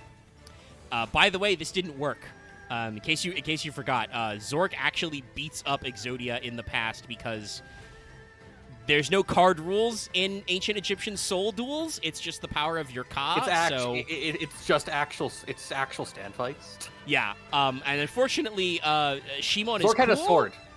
Yeah, Shimon is cool, but he was like an old guy, so his Ka wasn't as strong as an evil god. It also had a sword. A weapon changes things a lot easily. Yeah. The one thing about Shimon or Simon in earlier games, because he's blue in in early Yu-Gi-Oh like console games, he's blue for some reason. They had him fully masked up in blue. I wonder if it was just that like maybe the manga wasn't finished yet, so like we'd only ever seen him in like flashbacks or in the background. Yeah. And like that was a big reveal that it was just he looks exactly like Yugi's grandpa, literally. Yeah, like here is. You're gonna see he's got 2 different renders. Like in Duels of the Roses, he's more druid. He's more like kind of like druid looking, whereas in is it Forbidden Memories? I think is the one before this. Yeah, probably. He's in a few. Also, hey, by the way, you'll be able to see that guy soon because this week the first retro game collection of Yu-Gi-Oh launches. I will not be getting it at launch because I've locked in a pre-order for Monster Hunter Wilds, which I suspect many of you watching have done. But they are doing the retro collection. I don't be so lonely when you guys are all hunting monsters, but it's fine because it's like. Is it only on Switch? No, I think it's on other places. Let me see. Because I need early days collection. Let's see. Microsoft Windows. Okay, so I will be looking into that because that sounds like some dope shit. Physical only on Switch, digital on Nintendo and Steam. So it does have a Steam digital if you want to get it. You might do Steam digital. Sounds like my play, and I'm just kind of glancing through all the random Oh my god, we got Dungeon Dice Monsters. Hey, oh yeah, no, they packed a lot of bullshit in here. Hey, it's time for me to post my favorite emote. It's time for me to post my favorite emote. Oh no. All right. Launches in about a day. I'll add it to my Steam wish list. Trudge. For people who are not in the Fail Betrayal, it's just a emote of like the render of Trudge, the bully / police officer, from Dungeon Dice Monsters. Yeah, it's just a shitty little emote. On the one hand, I'd love to get it physically so I can get the fucking QCR feather duster that they're gonna pack in there. But like honestly, if I want to actually use the online play, I should probably pick it up on Steam. Yeah, that's definitely the big thing. Is like it's. Because that is actually one of the build features is that you're going to be able to use the old school multiplayer features in these new games. So, like... Yeah, like, we're going to actually, like, Dungeon Dice Monsters was my shit on, on Game Boy. And if that thing, like, if that's one of the games that maintains its like the peer-to-peer capabilities as online, I'm gonna be on that shit all the time. That Dungeon Dice Monsters kicks ass. So I think I probably will pick it up. And hey, I mean, blatant plug, but hey, Chad, if you want me to pick up the early Game Days collection sooner, consider supporting us on Patreon. Drop a super chat, all that bullshit, because like we could absolutely stream some of those games for shits and giggles. Because I played a decent number of them. I think Eternal Duelist Soul was my first. And some of these are being released in English for like the first time. Anyway, Yeah. Exodia Legendary Defender. He's Exodia but purple. It's okay. He's looking pretty hip. It's a Kazuki art. He's got a certain, as the kids these days say, aura about him. Once again, another dark 10 question mark spellcaster. Although this one at least doesn't have 0 defense. He's got such a hilarious effect too. Yeah, no. Like, obviously, this is another card that you're like, oh, this is a reference. Can't be special summoned. You can tribute 5 monsters to tribute summon, but not set this card. So you don't have to, by the way. You can tribute summon him for 2 like normal, but you can tribute summon him for 5. This card's attack and defense become the combined original attack and defense of all the tributed monsters, so like old school Raw rules. If this card summoned this way destroys a Dark Fiend monster owned by your opponent, you win the duel at the end of the damage step. So, if this Exodia beats up Zork Necrophades, you win. I love how they had to say. Actually, wait. No, wait. it's exactly Zork. Okay, because I was about to ask: is there any Dark Fiend kaiju's? No, owned by your opponent. They explicitly say that. There is actually, I think, yeah. a Fiend kaiju. Is there not a Fiend? Yeah, Radiant's a Fiend. I think. Radiant's Dark Fiend, but yeah, no, no. Owned by your opponent is the extremely operable. Konami figured out exactly how to avoid exploiting this. If this was just destroys a Dark Fiend on your opponent's side of the field, or just destroys a Dark Fiend, creature swap, Radiant. Are any of the Fiendsmith cards count as a Dark Fiend? No, they're all Light Fiends. They're Light Fiends. Okay. Yeah. Damn. So there's no way to sneak this in as a joke. No, you have to summon it with the 5 tribute effect to get that. So it is technically a normal summon. But still, funny as hell. I appreciate the effort. Definitely, they're trying, but also, obviously, this card is not going to become, metatized. It's way too specific. It is a reference, obviously. We clown on bad cards a lot of the time, but also a thing that needs to be said sometimes. Not every card has to be the best card ever, and sometimes you just want to make fun little cards like this, or Flying Elephant, or Wonky Quartet. Cards like this that are just this is just an extended reference. They got Kazuki to do the art. This was a tin promo. That's cool. I like that. I like when they remember weird specific story conditions in card art. They're not necessarily meant to be good. This is a promo. It's got, the little limited edition on the bottom type shit. It's supposed to be special. It's not necessarily gonna win you any games. God forbid, you could as a funny anti-meta pick if a Dark Fiend deck ever got good. Chat said it does not have to say original type, so you could use a Lair of Darkness brew to beat up Fiendsmith. Yeah, it just says if it shows a Dark Fiend monster that was owned by your opponent. It does not say it has to. And have originally I think that type. It does not check engrave because it says at the end of the damage step. So I think that's before you even remove the guy. Also means, by the way, that again this is a card that is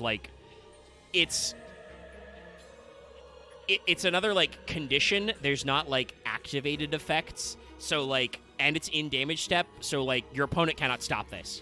They can stop the attack declaration, but once you go to battle and beat up a Dark Fiend, you win. The game state cannot be returned. So it's a cool guy. Let's talk about a not cool guy. This is a card that hasn't been released in English at all. It is also another Kaz art. But this is a funny little card that was done for the 20th Century Monster Art box, which was just a a set that contained the art book called Art Box. It had 3 books actually. It had a I've special seen the promo little card. guy. Yeah, this is called True Exodia or Shin Exodia. As you can see, it is another Kaz art, and it's just a little chibi Exodia. He's just a little guy. He's just a little guy. Oh, this fucker. And this is guy relevant, looks like by the way, because Konami of America just announced the next Battles of Legend set, Monster Mayhem, where they have announced looks that like a there will thing be... Go ahead. This looks like a figure you have on your desk. He is kind of a little Funko Pop coated. But one of the things they're doing No, for Funko Pop's right place. for Monsters Mayhem, which I'm going to continue my sentence, releasing in June this year, is they're going to have 10 variants of chibi arts. Also, apparently, they are doing more in the future. The one they showed in the example is, it's very tiny here, but chibi gores. I think we know that they've that got to was have real? blue Okay. eyes. Yes, that is real. That is actually coming out. That is an official announcement. The Chibi other gores thing they sound said is they're doing special emblem ultra rares because this is going to include the new Dragon Maid, Orcust, and Punk stuff. They are doing special versions of the ultras that have that archetype's logo in the text field, and they're ultra rare normally, so they're gonna have a little hologram of the sigil of that card in there. There are 51 total emblazoned cards, including 2 for each theme, so we're getting some of the new ones. They're finally ending QCRs, so they're bringing Starlight Rares back with a higher chance of getting them. Oh yeah. And also, they are actually printing new cards. They have confirmed that this is going to be a lot of the side support we've seen in some previous sets. There's going to be the new Necros, Gem Knight, Jurak, Fable, DD, and Magistus stuff. So that's the stuff from the new terminal box they did. We're getting obviously the extra box support for Punk, Dragon Maid, and Orcust. Lots of other anime exclusives. Obviously, the Magistus support is stuff that they're bringing out to promote the new manga.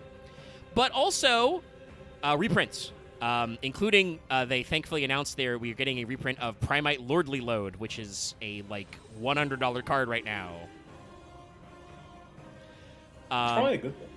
Yeah, no, it's very good. I also love this because this is straight from the horse's mouth on promo.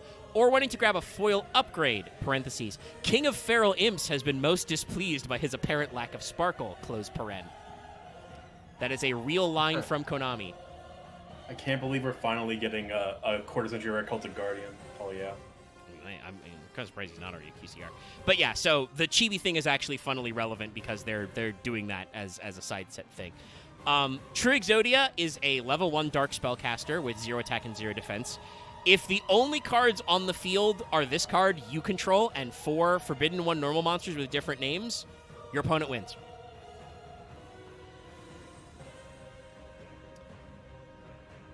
Your opponent takes the win. That's it. He's a literal joke card. He causes your opponent to win. Obviously, this doesn't say original control, so technically, you could figure out a way to creature swap this guy or Shien spy him over to your opponent if you've got the other 4 normals and win the duel that way, which is very funny. But also, this is not a real card, so you don't need to worry about that. It's a promo that was printed once. It is technically tournament legal, but it was for a special art book set. That was in 2019, so I do not think you are getting this card in English ever at this rate.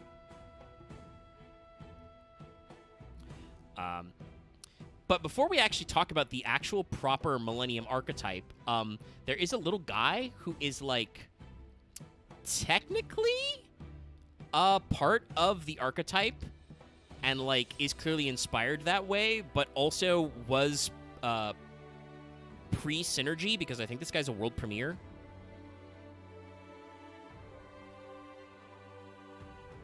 Oh no, he was in the Prismatic God box. So no, he was not. They rebuilt that box into the Slifer and Obelisk structure decks. But this is Millennium Seeker. First of all, very clearly the art card art is supposed to be the big Shuddy, the big shade.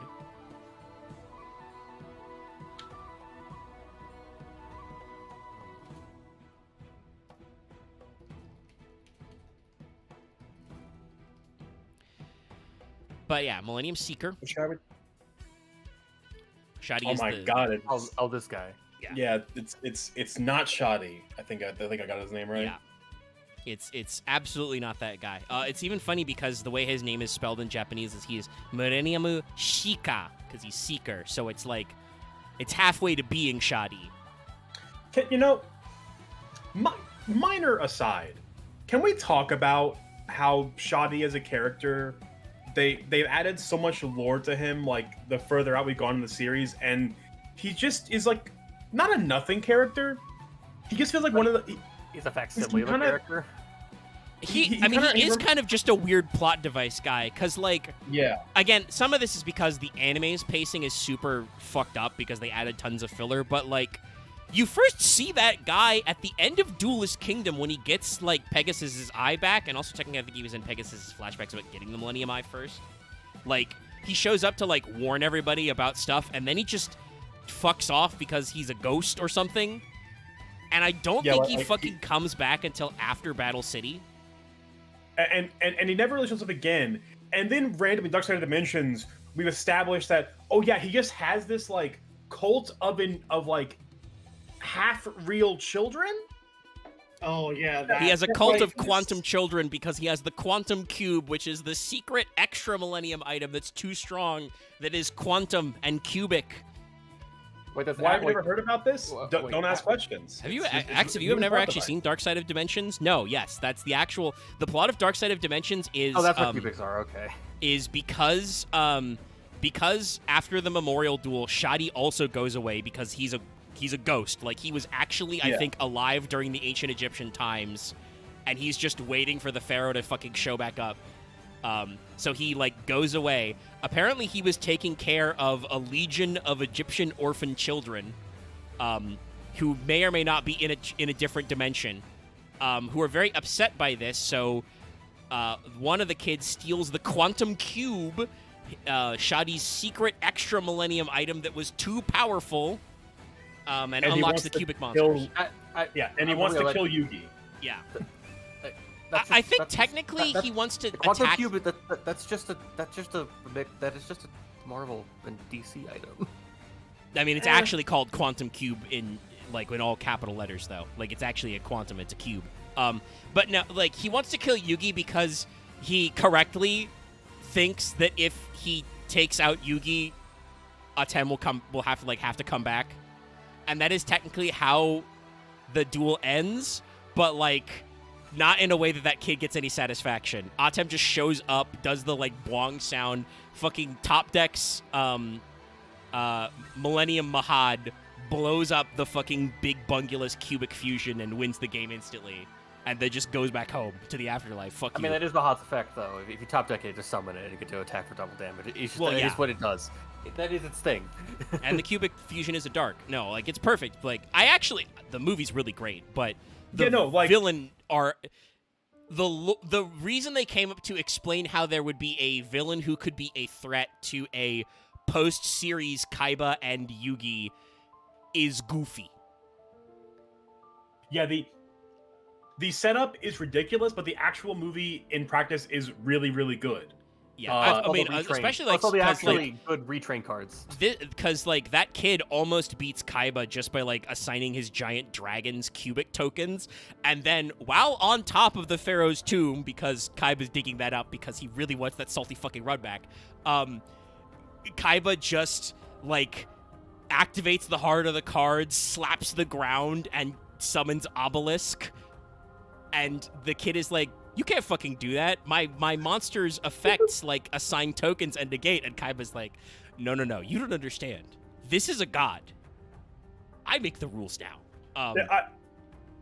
Kaiba as a character will never not amuse me. Of this, like, this character wrapped into all the supernatural bullshit.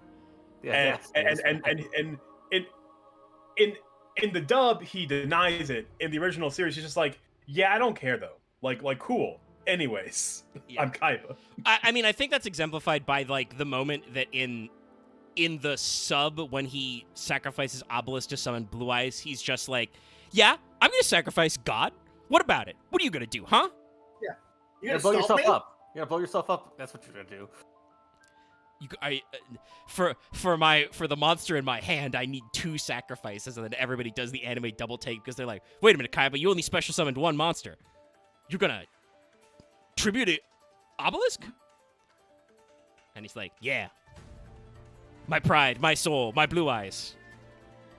Anyways. Which honestly, like, I think that does kind of exemplify how the Blue Eyes deck support keeps wrapping around. No, it really is just about summoning Blue Eyes and the White Woman. It's truly Kaiba pilled. That's all we do is just summon Blue Eyes is with the White Woman. Move on. It would be very funny if they actually tried to like integrate Obelisk into that, but they don't really. They don't bother trying to change Blue Eyes' vibe to make Obelisk work. Anyway, Millennium Seeker. We got an aside about the Yugi lore here. Millennium Seeker was released in the Slifer the Sky Dragon deck. He is a Dark Spellcaster level 4 with 1k, 1k. So, you know, similar stats to Exodia. Millennium Seeker says, when you take 1,000 or more battle or effect damage, special summon this card from your hand. You can target 1 monster in your opponent's graveyard, except a monster with, attack. Your opponent can choose 1 monster from their deck, except with, attack. If they choose not to, or if the targeted monster has higher attack than the chosen monster, special summon the targeted monster to your field. If you do, shuffle the chosen monster back into the deck. Otherwise, your opponent adds a chosen monster to their hand. You can each effect once per turn. This guy is not good. This card only works if somehow your opponent has their biggest Bungulus in their graveyard. I at least like the aesthetic of the card, kind of paying homage to the afterlife, like the weighing afterlife. Of the heart. The weighing of the heart and the feather. It's a cool look, cool aesthetic, and very obviously paying them referencing shoddy and aesthetic. Yeah. But the card is hot ass. No, I'm not even sure how this is supposed to integrate into the God card decks. I guess just. It's a free special with extra that can maybe net you an extra guy. Like the taking 1,000 or more effect damage or battle damage is really easy to set up, but he's not that great. But he is, like I said, technically a Millennium card and is a dark spellcaster. So they're kind of keeping on theme, but they decided to do a much better retrain. So in the Yu-Gi-Oh! Set entitled The Infinite Forbidden, they were like, fuck it, we're retraining Exodia. And we're going to do that thing we're doing where we're bringing back a lot of retro monsters as illusions, because in the old video games, a lot of them were dream type. Let's begin with the field spell. Because you got to have a field spell, kids. Look, we need a field spell and a link one that adds the field spell. Yeah. They don't actually have the link one, but they tried. So this is Wedju Temple, a.k.a. the Shrine of Wedju.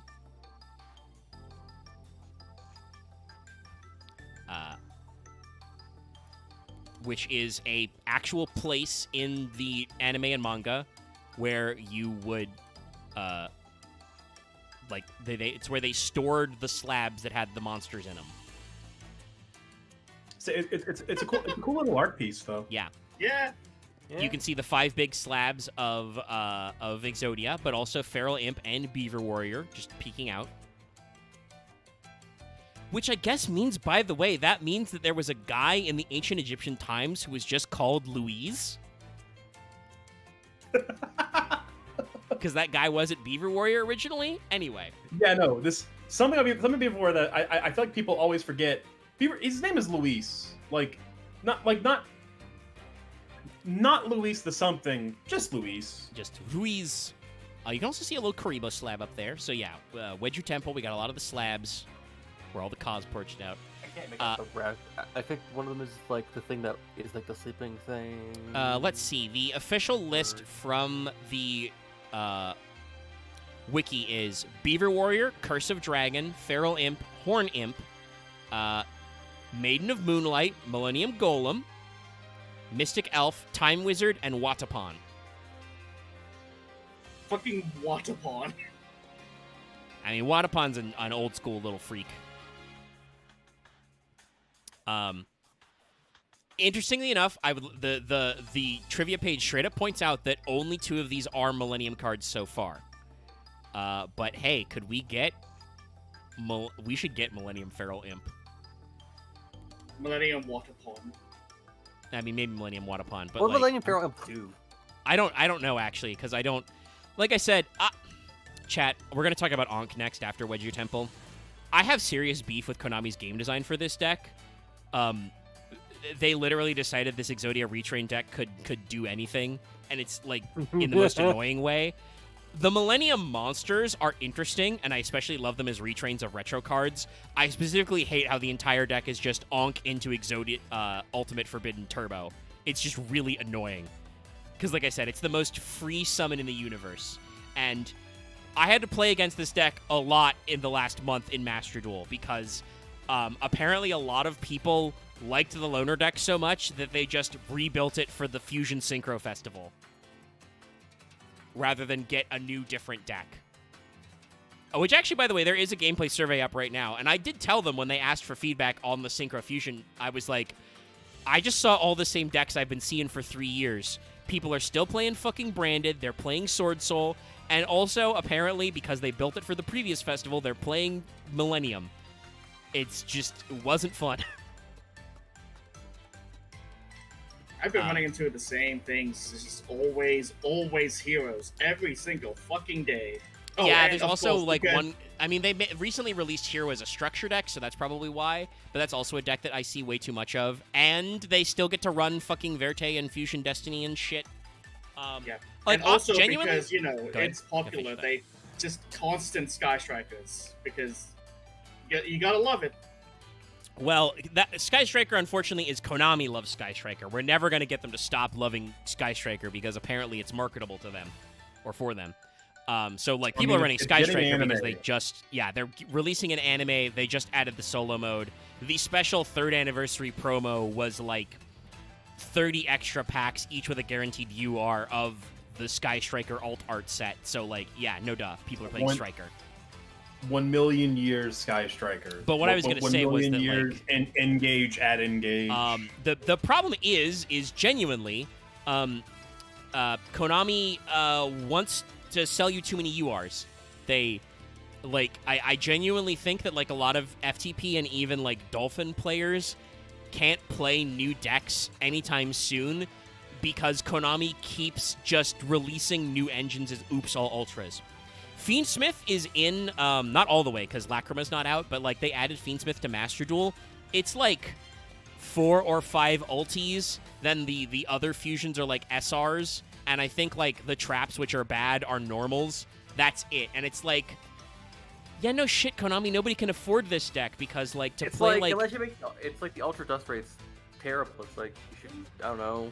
Because they just also released the 2 good Molcharmies, and also just released White Forest and Azamina, which is, like, not entirely. There are actually low-rarity Azamina and White Forest cards, but, like, half of them are Ultras and Supers. And Is it bad that I feel like I wish a company somebody just said, please just spend money on this for us? The problem is, like, how you spend money, I guess, but, like, they should probably, like, do more with cosmetics than if they want people to, like, buy gems to spend on shit, rather than just, like, always when they release new sets, it's like 4 or 5 ultras.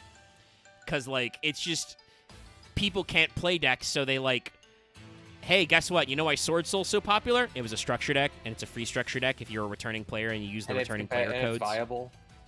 Yeah. Branded has been a structure deck for forever. Hero's now a structure deck. Like, I don't know, man. Like, they if they want events to be, like, not as grindy, they need to, like, actually, like, change it up. Yeah. Ankh is a silly card. But anyway, let's talk about what your Temple actually does real quick. So, this is a field spell. It says, during your main phase, you can place 1 monster from your hand into your spell and trap zone as a continuous spell. Then put 1 Millennium monster from your deck in your spell trap zone as a continuous spell. So this is Millennium's thing, is they play themselves as continuous spells first, then summon themselves out. Which is cool. I like this. This is a reference to how the actual, like, Shadow game would go, where you would place the tablet and then you would summon it out. So, like, good game design. And also has some crossover with, like, relevant gameplay stuff because, you know, Snake Eyes' thing was putting guys to the back row as continuous spells. If a face-up Millennium monsters you control is destroyed by a card effect, you can put it in your spell trap zone as a continuous spell instead of sending it to the graveyard. So, pretty normal stuff. Your field spell activates your primary strategy. It lets you put some guys in your spell trap zone as continuous spells so you can then summon them. And if they're destroyed, you get to cycle them back instead of just sending them to the graveyard. Solid stuff. Now here's the fucker. The fucker card. The card that makes this whole, like, arguably makes this archetype viable, but also is, I said this at the beginning a couple hours ago. Actually, is it a couple hours? How long have we been going? Just under 2 hours. This is the card that, like I said, MBT posted a video of him playing this deck in the festivals. He pulled up the untapped stats.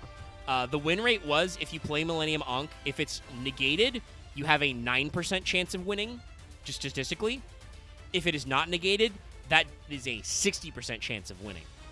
So, like, literally, this is a card that is like, well, if you can stop it, you win. If you can't stop it, you're probably gonna lose. Let me grab off my own Millennium Ankh card from my deck.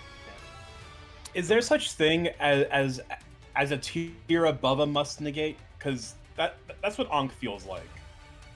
Yeah. I can read the effect because I have the card right here. I also have Obliterate Blaze on me right here. Yeah. I mean, I'm looking We're at the text. gonna It's run very down simple. the card effects and all. That's I just don't It's- have to, It's, and I like this card art because it's like it's an Ankh, it's a Millennium. It actually looks nice. an Ankh, it Actually, has- its foil effect actually looks really nice because all the shine's only specifically behind the Ankh. Yeah. So what this does is, again, the most free summon in the world. Show 5 Forbidden One monster cards from your hand, deck, or face-up field. Then special summon Unstoppable Exodia Incarnate from your extra deck. Shuffle the cards you control into your deck. Shuffle face-up monster cards you control into the deck, except Exodia monster cards whose original levels are 10 or higher, and Millennium monsters. You can't special summon the rest of this turn. After activation, shuffle this card back into your deck instead of sending it to the graveyard. So just show your opponent your deck list. Prove that you're playing each piece of Exodia. Summon a big idiot. You are special locked, or summon locked, period, after you activate it. But you can summon as many guys as you want beforehand, and if you're playing Millenniums, you don't shuffle them back. If you're playing non-Millenniums, you do have to shuffle those cards back into your deck as the other effect. But if you're playing the alternate Exodias, you don't. Basically, the only way you can stop this card from going off, besides just straight up negating it, is something I actually did a couple of times, because during the Anthology Festival, I was playing the Trickstar Loner Brew. Again, because the actual Trickstar deck has too many Ultras in it, but the new support's pretty slick. There were a couple of times when I would search Reincarnation and activated it, and my opponent did have to banish a Forbidden One. Whoops. So, like, there's a lot of, like, frangible points in this card, but just the fact that the only summon requirement is prove to your opponent you're playing each piece of Exodia, because they're all limit 1, so you're playing one of each piece. And then shuffle back your non-archetype monsters is silly. Just a little goofy. And let's go ahead and talk about the card that's on our cover here, the Unstoppable Exodia, because you have to know why it's good to make it work. Here he is, as I joked about, because I couldn't remember exactly how his name worked. Unstoppable Exodia Incarnate. I sometimes called him Exodius Bigelosticulus. In Japanese, he is the Maboroshi no Shokanshin Exodia, Phantom Summoned God Exodia.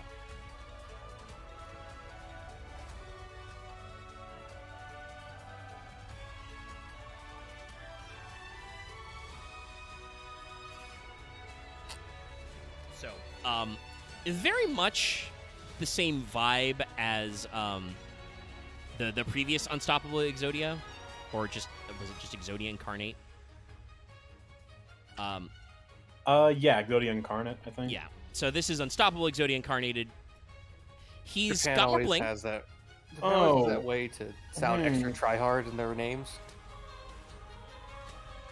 I don't know if I like this.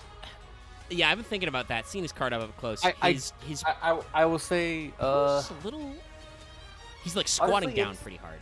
it's like he's got like how to put this, like PS4 remake of an old NES game design style going for, but he's got like the extra tube like shoulders and the extra like bit like the weird like boomerang like hooks on his like. Biggest shit. Yeah, no, I think I get what you're going for, X. Yes, he does kind of look like the HD remake of a game that was like, Pixel art. yeah, pixel arted or polygonal. I don't really mind the neon markings and coloring accents. That's like, fine. No, that looks It's more, dope. it's more just the weird like kind of like turbines on the teal side and green like kind the of extra, works, like but hooks on the top. his shoulders are now cylinders that have more horns. He also has like he has the actual armor bit of the thing that covers your joints of like the weird like metals thing, like the metals that cover your like joint bits, but like I don't get why it's needed. I mean, that's not. Yeah, it's an unnecessary detail, but it's not like a super detractor. The main thing I'm thinking about right now is his pose. Like he's kind of like squatted over, but I mean, his it's supposed he always knees does when he aren't does the animation. bent. So. I mean, it is, but like because there's this added bulk to him, it looks a little weird now. I don't know why. Because like I said, it looks like he's kind of like leaning forward or hunched over, but his like knees don't look bent at all. I guess to me it's more of we wouldn't see the colored bits on the top of his knees if he's actually standing straight up. How big is his kilt that like his knees are right there? I don't know. Just the proportions have gotten away from it a little bit. Yeah. Also, I think it's because he's summoning the Hellfire of Blaze to kill us all, but that obscures the light is obscuring his waist. It makes his waist look more pinchable than it is. Like, He's in the process of creating a sun to kill you. so, but like the way it like draws your eye to the center and like obscures what's behind it, I'm like I had to do a double check for like, is his waist really skinny? No, he's still pretty bulky. It's just they're like obscuring it weirdly. It's Like his waist is still pretty thin, but it like proportion to the entire like bulk of the body. Yeah. But you can see kind of like his abdomen like flaring out right behind it. Yeah. But so I will say one good ad is they stapled the Millennium Ankh to his chest. Good call. So what this guy does? This guy's a fusion monster. He's a level 10 dark spellcaster with question mark attack and 0 defense. His materials are 5 Forbidden One monsters. So you could, by the way, hard summon this guy. Not easily, but you can actually do that. So this guy can't be destroyed by your opponent's card effects. He's indestructible, period. Like I said, they learned from Necros. Once per turn, if this card battles, during damage calc, you can make this card gain attack equal to your LP. This, by the way, is why I often was winning in Trickstar. If my opponent let me go first and I was able to set up my combo, they were starting to rapidly run out of life points by the time we got to Unstoppable Exodia. But still, gives him kind of that like attack modulation effect for really huge numbers, but much faster than like 500 per standby phase, 1,000 for each guy in your graveyard kind of a thing, right? Once per turn during the end phase, set an Exodia or Obliterate spell trap from your deck. During your standby phase, lose 1,000 LP. Oh no! So This guy, yeah, go ahead. gets Oh, you- actually, I forgot gets one more attacked. turn. Sorry, soft once per turn. Once per turn, when a spell or trap card effect is activated, quick effect, negate. So this We're just guy. making Go ahead. everybody's a dragoon now. Everyone gets a dragoon. I mean, it's a situation of I feel like it's not because they want to. It feels like they need to, so the card actually is playable by standards. Oh, no. This card is incredibly pushed. Like, I do think they took ideas from their previous attempts to do this Exodia retrain. Like I said, he's actually indestructible like the anime Necros was. He modulates his attack like a lot of the other guys do, but does it in a big way, right? Like, he can be, like... Usually, you're at least 6k, depending on what you're doing, if you're going first, right? Yeah, they've kind of, like... They've perfected the platonic ideal of, like, an Exodia monster that needs to feel all-powerful without being a literal game winner if it hits the board. Yeah. But the problem that results is this guy's just kind of, like I said, a big idiot. Like, yes, he has effects that are good, but he's a once per turn spell trap negate, and also in your end phase, he searches a board wipe. There's technically like 3 different spells you can set from your deck, but usually you set the one that's if you control a level 10 Exodia, destroy all cards your opponent controls. I have seen the dual tanning where people have just hit over this guy for game. Oh no, you can beat him up, because like he's not untargetable. So like, hey, if you have 2 imperms, you win. Or, not again as usual. I'm not saying, chat, if you play the Millennium deck, if you play Exodia, I'm not saying you're an idiot.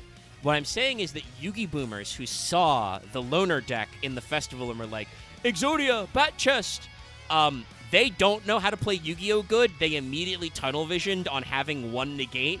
It was incredibly easy playing this event to bait out the negate in decks. Of just like, oh, they're going to negate the first good spell trap card I activate. Okay, cool. Anyway, hey, it doesn't say destroy, so my Trickstar Field spell stayed up. Cool.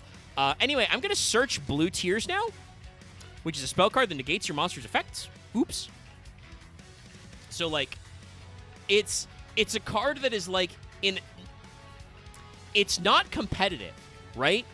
Because, like Vesper joked, this guy is just a crappier, like, DPE or Dragoon, because to make him, you have to play the Millennium Ankh deck, which, like, turbo locks you into this strategy. But he's not as good as those guys in, like, an actual game sense. Somebody in chat, I brought this up. You basically don't get an end board with this deck. Your end board is Unstoppable Exodia Incarnate and maybe, like, Senegin or Shield.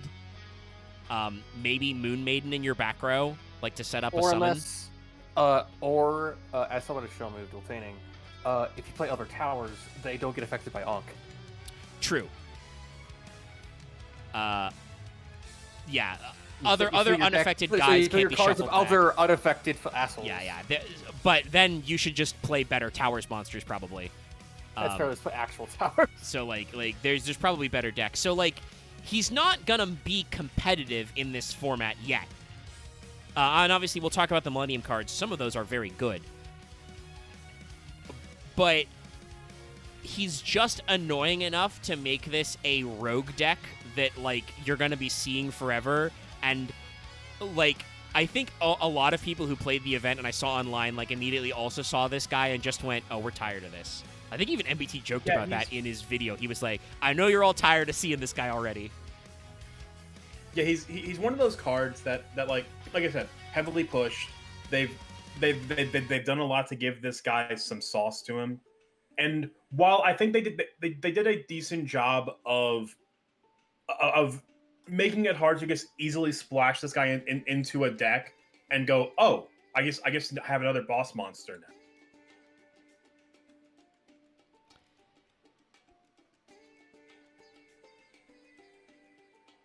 Yeah, he's sorry, I don't know, I think Discord may have goofed up a little there. He's just like a guy who's just like out there, cause like he's only 1 negate and only a spell trap negate. Part of the reason why I found this guy so annoying is, like I said, people kept playing this deck into the Synchro Fusion Festival. I was playing Azamina White Forest. I need a spell card activation to do anything in that deck. So Counterplay or like do your own?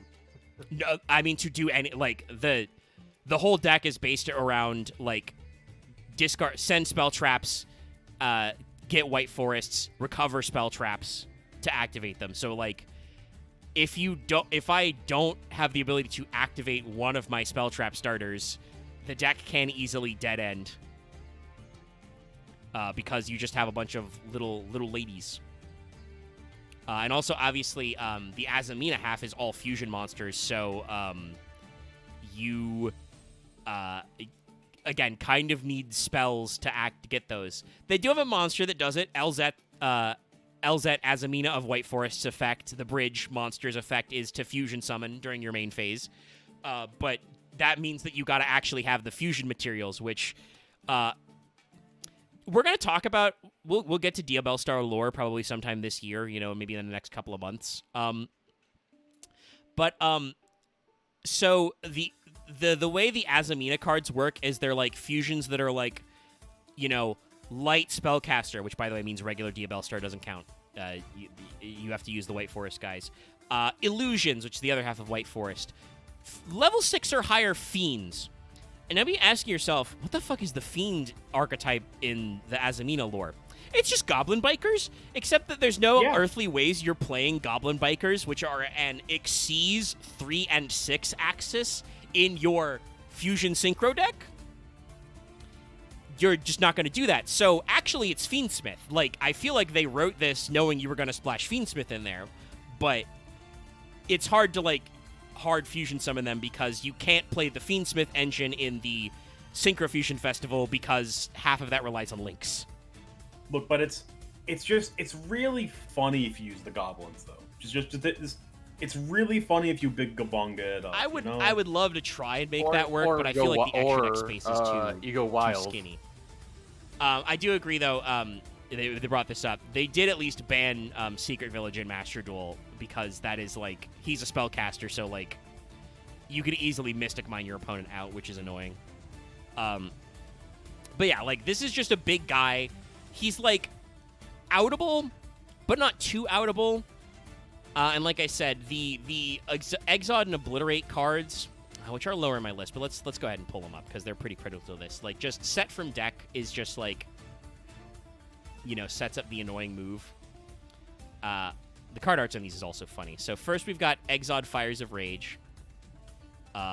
It's Exodia blowing up the 3 blue eyes. Get wrecked, nerd. He's even doing the fucking red meme lens flare eyes. Oh my god. I didn't notice that until now. Wait, what? Here, you may see when I pull up the video. It might be a little too small, but he's got the little red point glowing eyes when he does in this card art. Oh. As he's blowing up the blue eyes. It's so funny. But this is Exod Fires of Rage. This is a trap card. This, by the way, is a normal rare in Master Duel. First of all, this card is always treated as an Exod and Obliterate card. They had to figure out how to bridge all the names of it. If you control a level 10 or higher Exodia monster, destroy cards your opponent controls. So just blow up your opponent's board. One-sided board wipe if you control an Exodia, which you do because you set this from your deck off of Unstoppable Forbidden One. If this card's in your graveyard, except the turn it was sent there, you can banish it, activate one of these effects. Add a Forbidden One monster from your deck to your hand, shuffle up to 5 Forbidden One monsters from your graveyard and/or banishment into the deck. So, actually, this does, advance your game state to presumably, set up so that you can draw Exodia? Because I do kind of think that, I think what Konami's thinking is that you're going to summon Unstoppable Forbidden One and just, make him gain 8k attack one turn and then just sit on him? Because he's indestructible and you get one spell negate? I mean, it's not a terrible plan. Yeah. It's not that ridiculous. I mean, obviously, I think you should, if you're summoning Unstoppable Exodia there, the summoned god, you should probably just attack for game and win. But they at least tried to build up a backup as, if somehow you can't do that, the rest of these support cards do slowly advance your game state of just fishing up the other 5 guys. You can shuffle them back from your graveyard or banishment, or you can add one from your hand. So that's good. But mostly you see that first effect because, like I said, your opponent just gets to, or you, if you're playing this deck, just gets to set this in end phase off of Unstoppable Incarnate. And, like I said, it's just a one-sided board wipe. So, not unoutable, but just a little annoying. Just a little annoying to deal with the fact that they get a free search. The other card they can search, besides the original Obliterate Trap, is actually a quick play spell, which has another card art that references the classic history. This card art is Exodia in the memory world, the memory arc, trying to blow up Zork Necrophades and failing. Zork is shadowed out, so they don't have to answer the question of if he has a dragon for a dick. They just don't. Yeah, you know, it's probably for the best. They just don't draw that part of him at all, so they don't have to deal with it. We don't engage with the question. Yeah. Konami are masters of that. We're just not going to engage. Air Neos who? But Obliterate Blaze, or just Exod Blaze, which I do believe was the name of the attack in this arc of the anime and manga, is a quick play that says one level 10 or higher monster with Exodia in its original name gains these effects. You can pay half your LP, destroy as many cards in the spell trap zones as possible, then equip 5 Forbidden One monsters from your hand and or deck to the field as equip spells that each give 2,000 attack. You can't activate other cards' effects for the rest of this turn.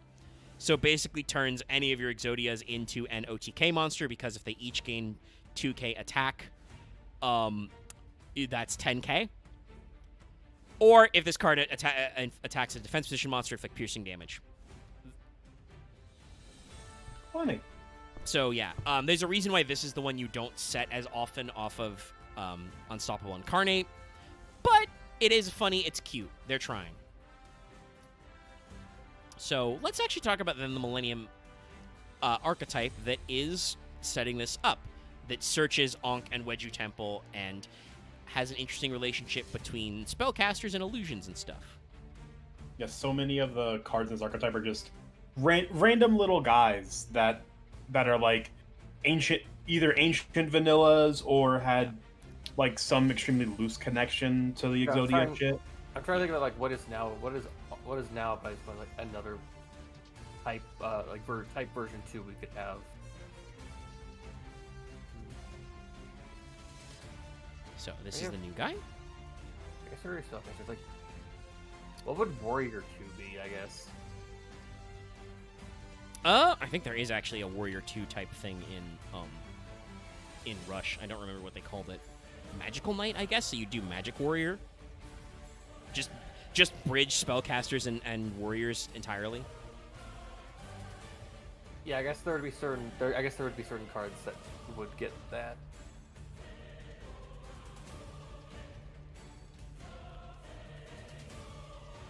Oh, this is this is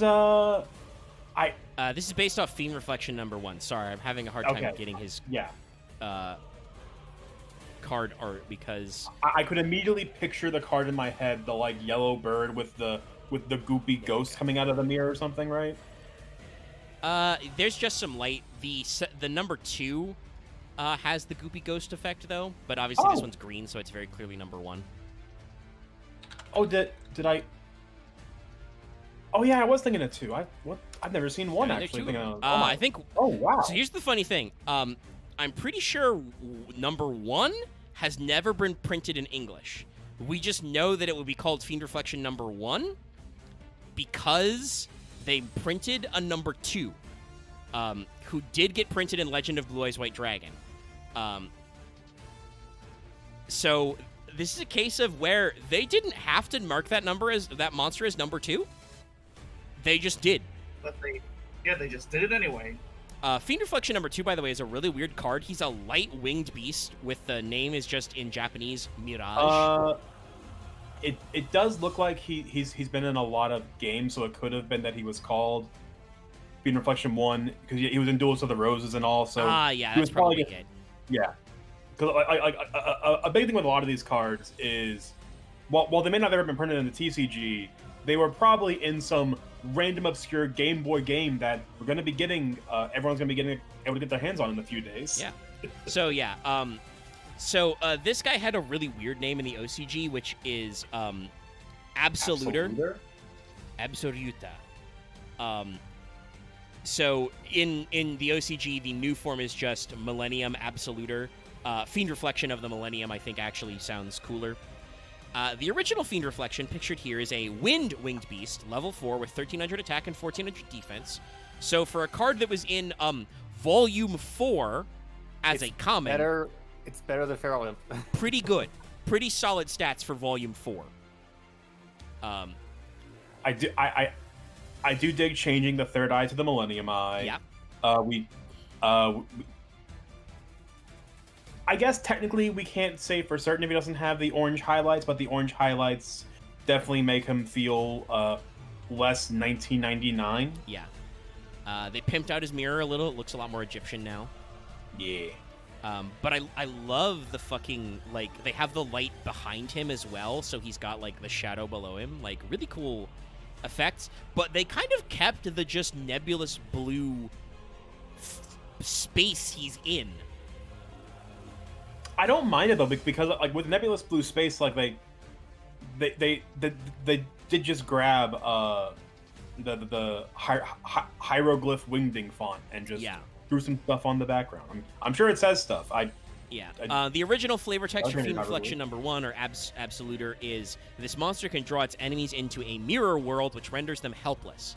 Now, like I said, that was printed as a winged beast, but in a lot of the video games, because the games were infamous back in the day for just not obeying the rules of Yu-Gi-Oh! Which, to be fair, the Game Boy Color and, like, early Game Boy Advance can be a little tough to program in all that shit, and also have enough space left for, like, game stuff. Like, a lot of the games that were closer to normal Yu-Gi-Oh! Simulators were just simulators. Like, there were no plots to do. I miss the old, like, fucking tournament championship games which actually were simulators with, like, their own like, slight gimmicks here or there. Yeah. But they were also jank as fuck. The several cards back in these old games were the Dream attribute, or alignment, which has basically become because they were also called illusions, became the illusion type. Cards you know now, like Talons of Shirolane,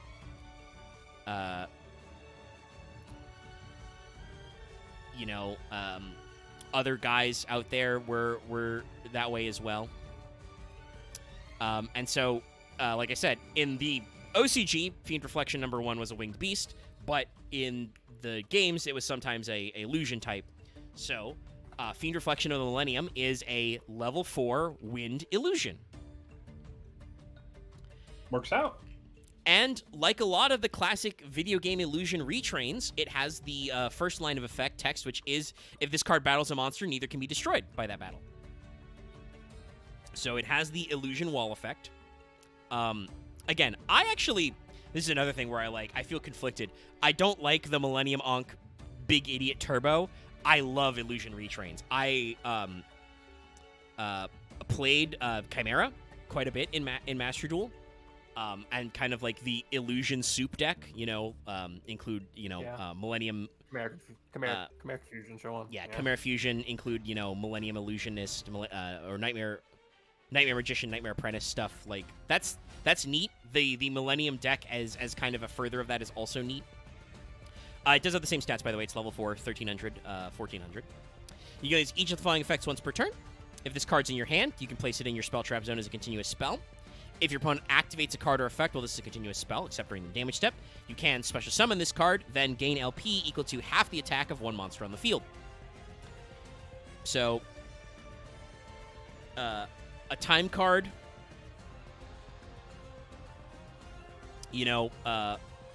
also, because of the way Big Exodia works, actually helps you, because he costs you LP per turn, and he gains attack based on your LP, so having a way to regain LP, not terrible. Mm-hmm. Yep, good for you. Yeah, just a little guy. The Sapphire and Emerald Dragons were also in, like, GX, I think. I'd love to see them as, like, more about the Primite type shit.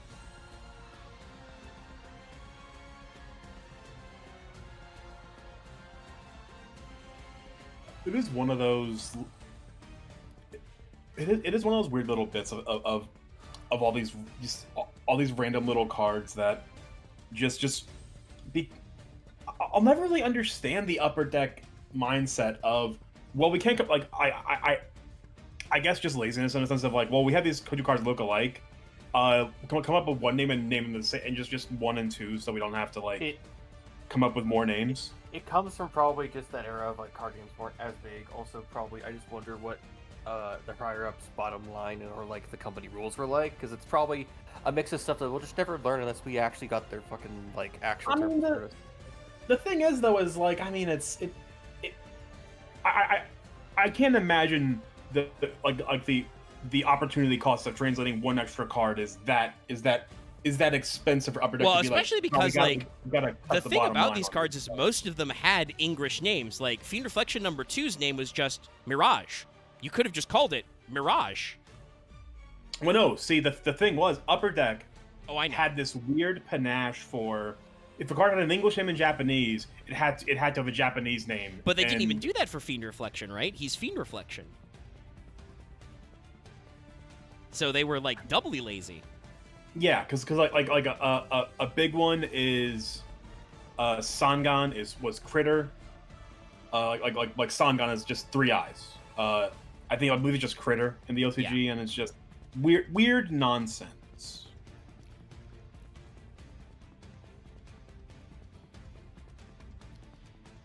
By the way, also, you want to talk about fucking aura farming. We're going to pull up our next guy. Here's the new version. This is the golem that guards the Millennium Treasures. Yes, his name in the OCG is that long. Sena no Takara o Mamoroishi Goremu. Hell yeah. But this is actually a guy who, like a couple of these cards, is actually not just a weird video game guy. This is actually based off a monster that was a Millennium monster back in the day. This is... oops, I've accidentally hit save as. Hold on. You hate to see it. I like this guy. They really just made a Minecraft Golem a Yu-Gi-Oh card. Well, guess what? Minecraft stole the golem from this guy because he's exactly the same as his original artwork as Millennium Golem, Senen Goremu, whose flavor text is, "For nearly a millennium, this golem has served as guardian of an ancient treasure trove." Oh my god, that... It literally is just a polish up. There's there's not that much difference. It's just a polish up. They did a little bit. They did a little bit of redesign. Like he's got like a I mean, neck they joint. zoomed out.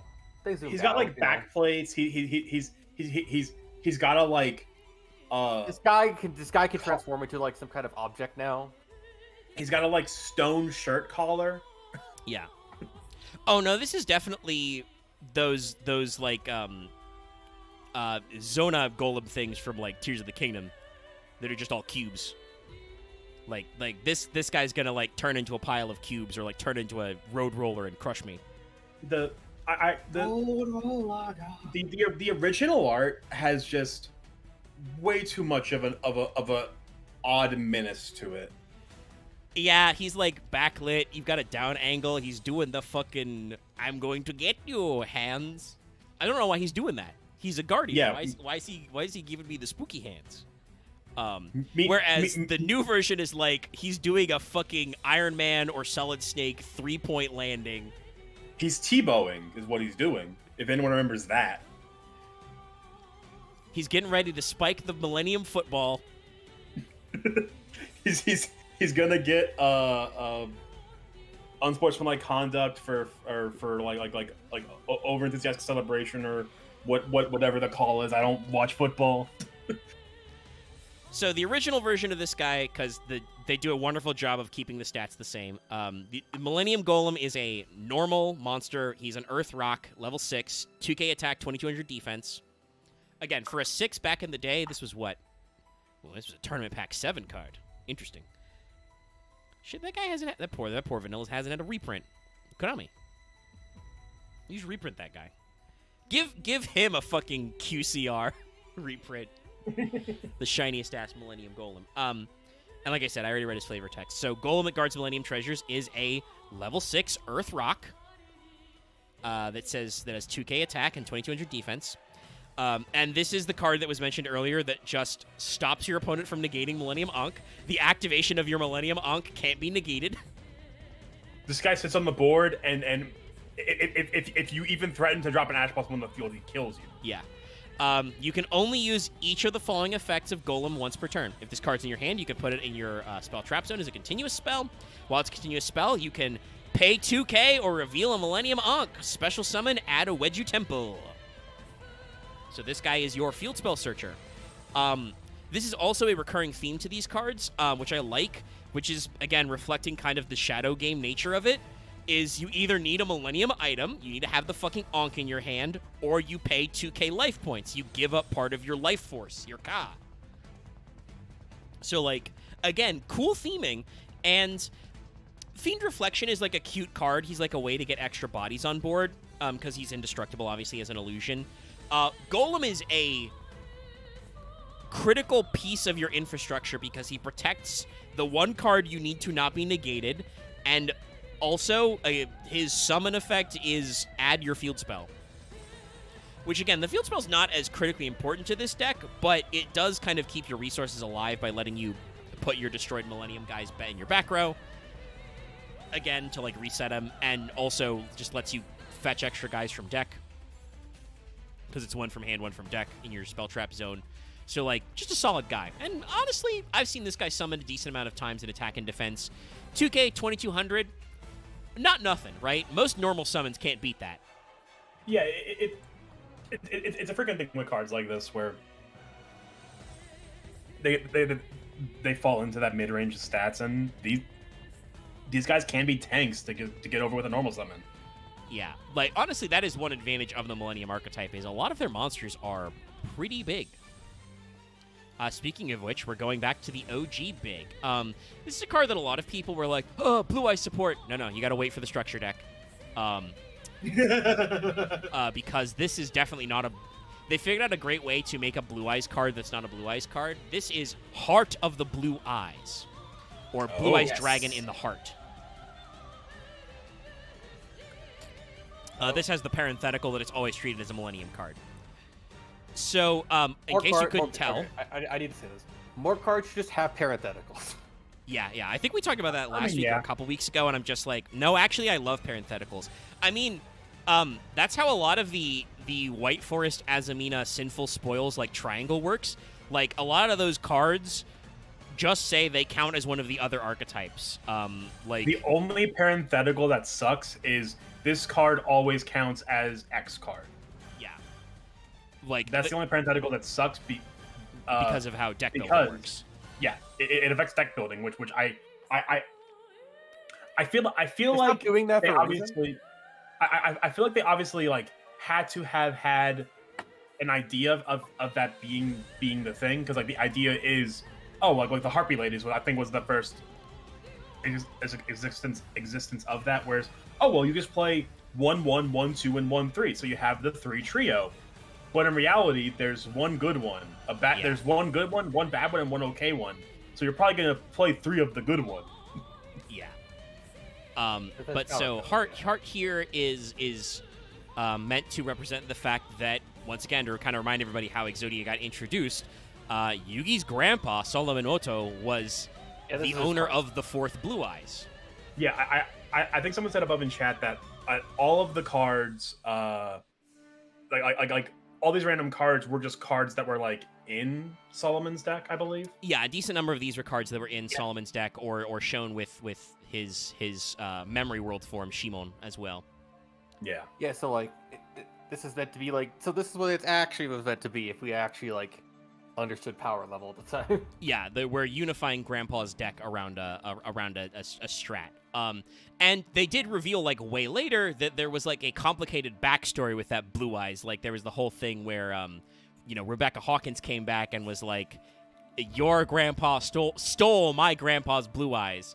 And no, he gave it to him in a card game over water because they were they Indiana Jones themselves and were dying in a tomb. Yeah. Like, it was a whole thing. So, like, Heart of the Blue Eyes really works. So this is a level 8 light dragon. It has the Blue Eye stats, so it's still a 3k 2500. It's a big guy or gal. Always treat as a Millennium card. First of all, I love this cute flavor note. Control of this card cannot switch.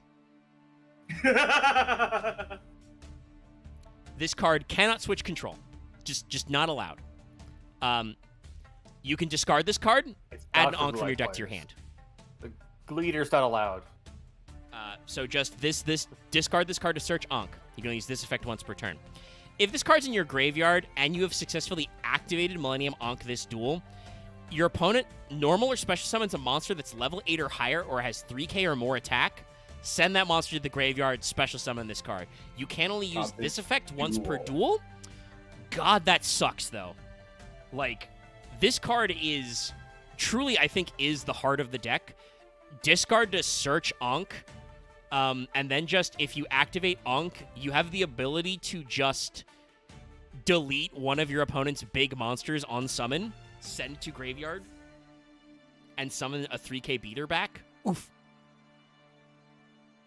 Obviously not repeatable, but still, very strong card. That's some buck wild shit. Yeah, and like I said, we are truly in a phase where, like, this is, like, one of the most true to form nostalgia ass decks there is, because these are all, like, retrains of old vanilla monsters that are really weird. But, like, we are truly in the phase of, like, nah, man, we can print whatever we want. So let us bring up another important card. Heart of Blue Eyes is a like I said, a very strong card. Really makes the deck flow. But they have a few more pieces. This is Maiden of the Millennium Moon, which is a retrain of Maiden of the Moonlight, another vanilla.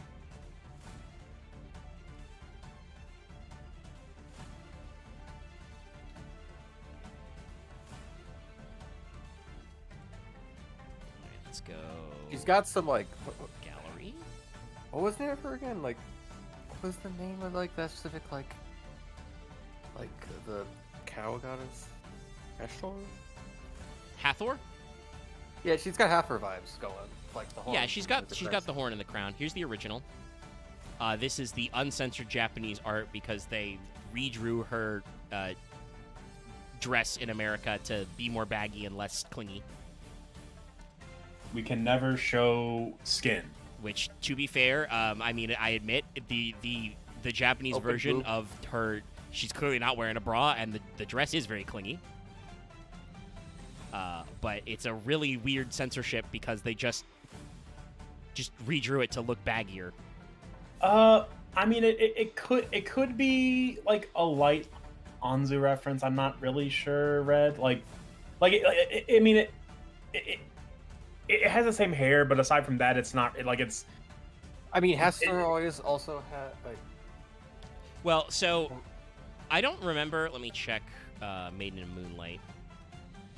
That may have been in a. No, appearances is nothing. That does have a recolored counterpart, which is Lunar Queen Elazim, which was also not anything. But Maiden of the Millennium Moon, or Moon Maiden, they did a portmanteau in Japanese. She was another one that in the video games was a dream-type monster. The original Maiden of Moonlight is a level 4 light spellcaster with 1500 attack and 1300 defense. Released in, like, probably like volume... no, a 1999 booster number 4.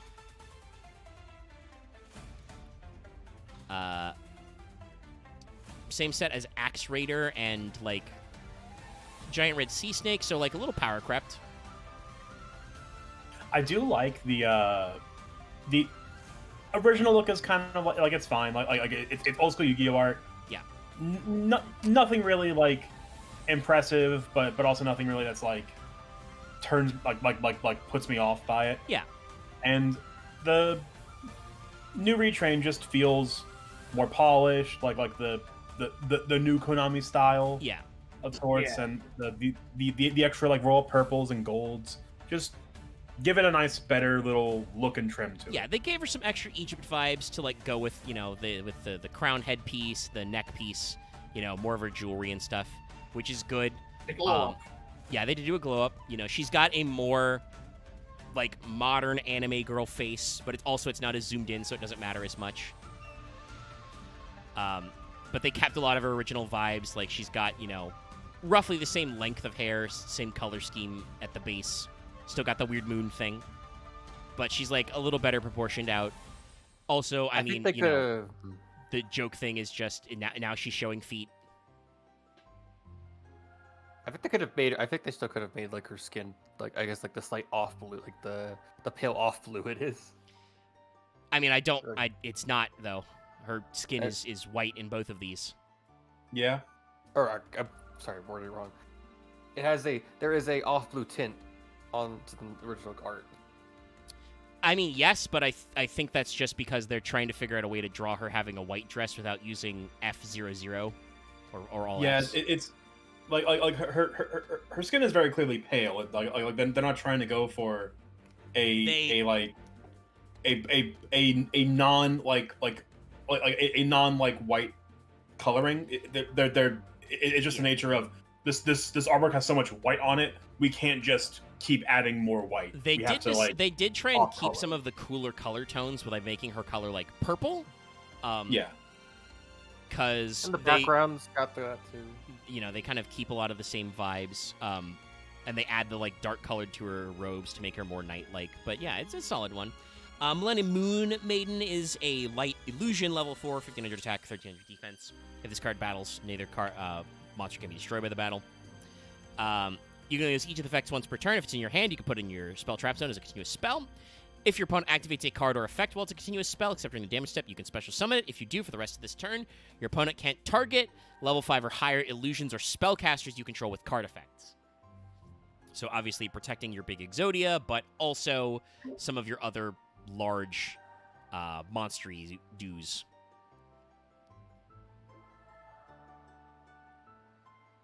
Yeah, I think with the way it's framed is kind of like, the afterlife effect.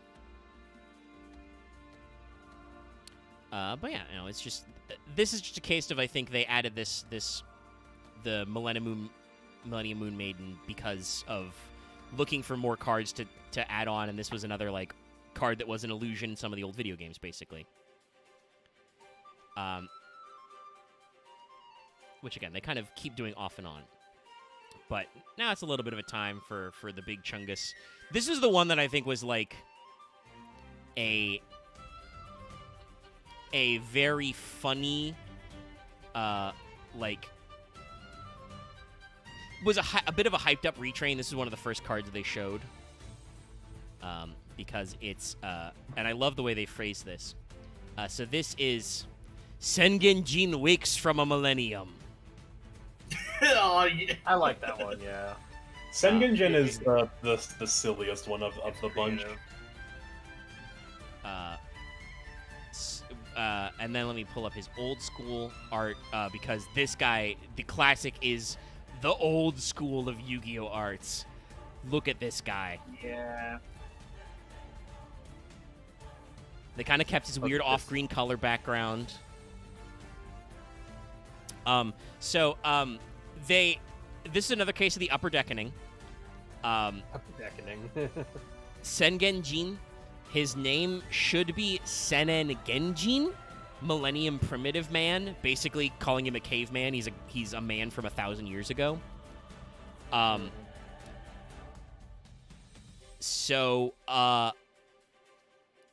They had to add a parenthetical to that guy when they reprinted him. First of all, he was a promo card for World Championship 04. That's how old school he is. But when they reprinted him, they had to reprint him in Terminal Revenge in 2024 to make him compatible. He now has a parenthetical. He's always treated as a Millennium card. Really? Yeah, because he's supposed to be a Senen, a Millennium monster. And Upper Deck fucked that up. And nobody cared until literally 2024. It's so funny. No, I love Sengen Jin. So the original... This guy looks like he's from the Bronze Age. Yeah. So the original Sengen Jin is a Earth Beast Warrior level 8 with 2750 attack, 2500 defense. Another one of those weird cases of guys you could use to beat up Dark Magician, Dragon. but not not beat up Blue Eyes White Dragon. I just really like the glow up because I feel like it just makes it just feels like a more realized version of what they were going for. Yeah. Well, yeah, and like you can see all the various weapons except for the spear, but the spear is replaced by like a kind of kanabo looking thing. It looks like. Yeah, he's got a spiked club now. He's holding up the Millennium Shield. Like just He's got longer hair, like a gorilla chains, discovering but he's got fire. chains on his wrist instead of bandages. And by the way, his original his flavor text, which read as much into this translation as you like, chat, is an unstoppable savage that carries Millennium items. And so they gave him an actual Millennium item. Let me double check. He's even got the Millennium Kanabo. Let me double and check. the Millennium original Short Sword. Japanese. in the Millennium Knife. Into English. A primitive man who possesses a Millennium item and can force his way through anything. So yeah, no, that is basically the original Japanese flavor text. Do also like that he let his hair grow out. You know, yeah. He found some fabric to tie his little ponytails. He looks great. I think it's more the guy who's been asleep for like an actual millennia, so his hair grew out. Also, to answer chat's question, no, I mentioned it earlier, but this was for this was one of the promo cards in the video game World Championship Tournament 04. He was your promo card if you bought. Yeah, the McDonald's promos were like Ushioni, Galaxy Queen. I mean, he's definitely from that era of Yu-Gi-Oh cards because he was released as in Japanese. He was in some of the premium packs and was in the Tokyo Dome participation cards, those promos, which included Trihorn Dragon and Serpent Knight Dragon. So, like, he's part of that promo cycle. It is very funny that, like, Serpent Knight and Trihorn ended up as, like, secret rares in normal Yu-Gi-Oh sets. And, like, Sengenjin got banished to a video game promo. Yeah. But it does. This does also once again remind us that we still haven't gotten Serpent Knight Dragon retrains.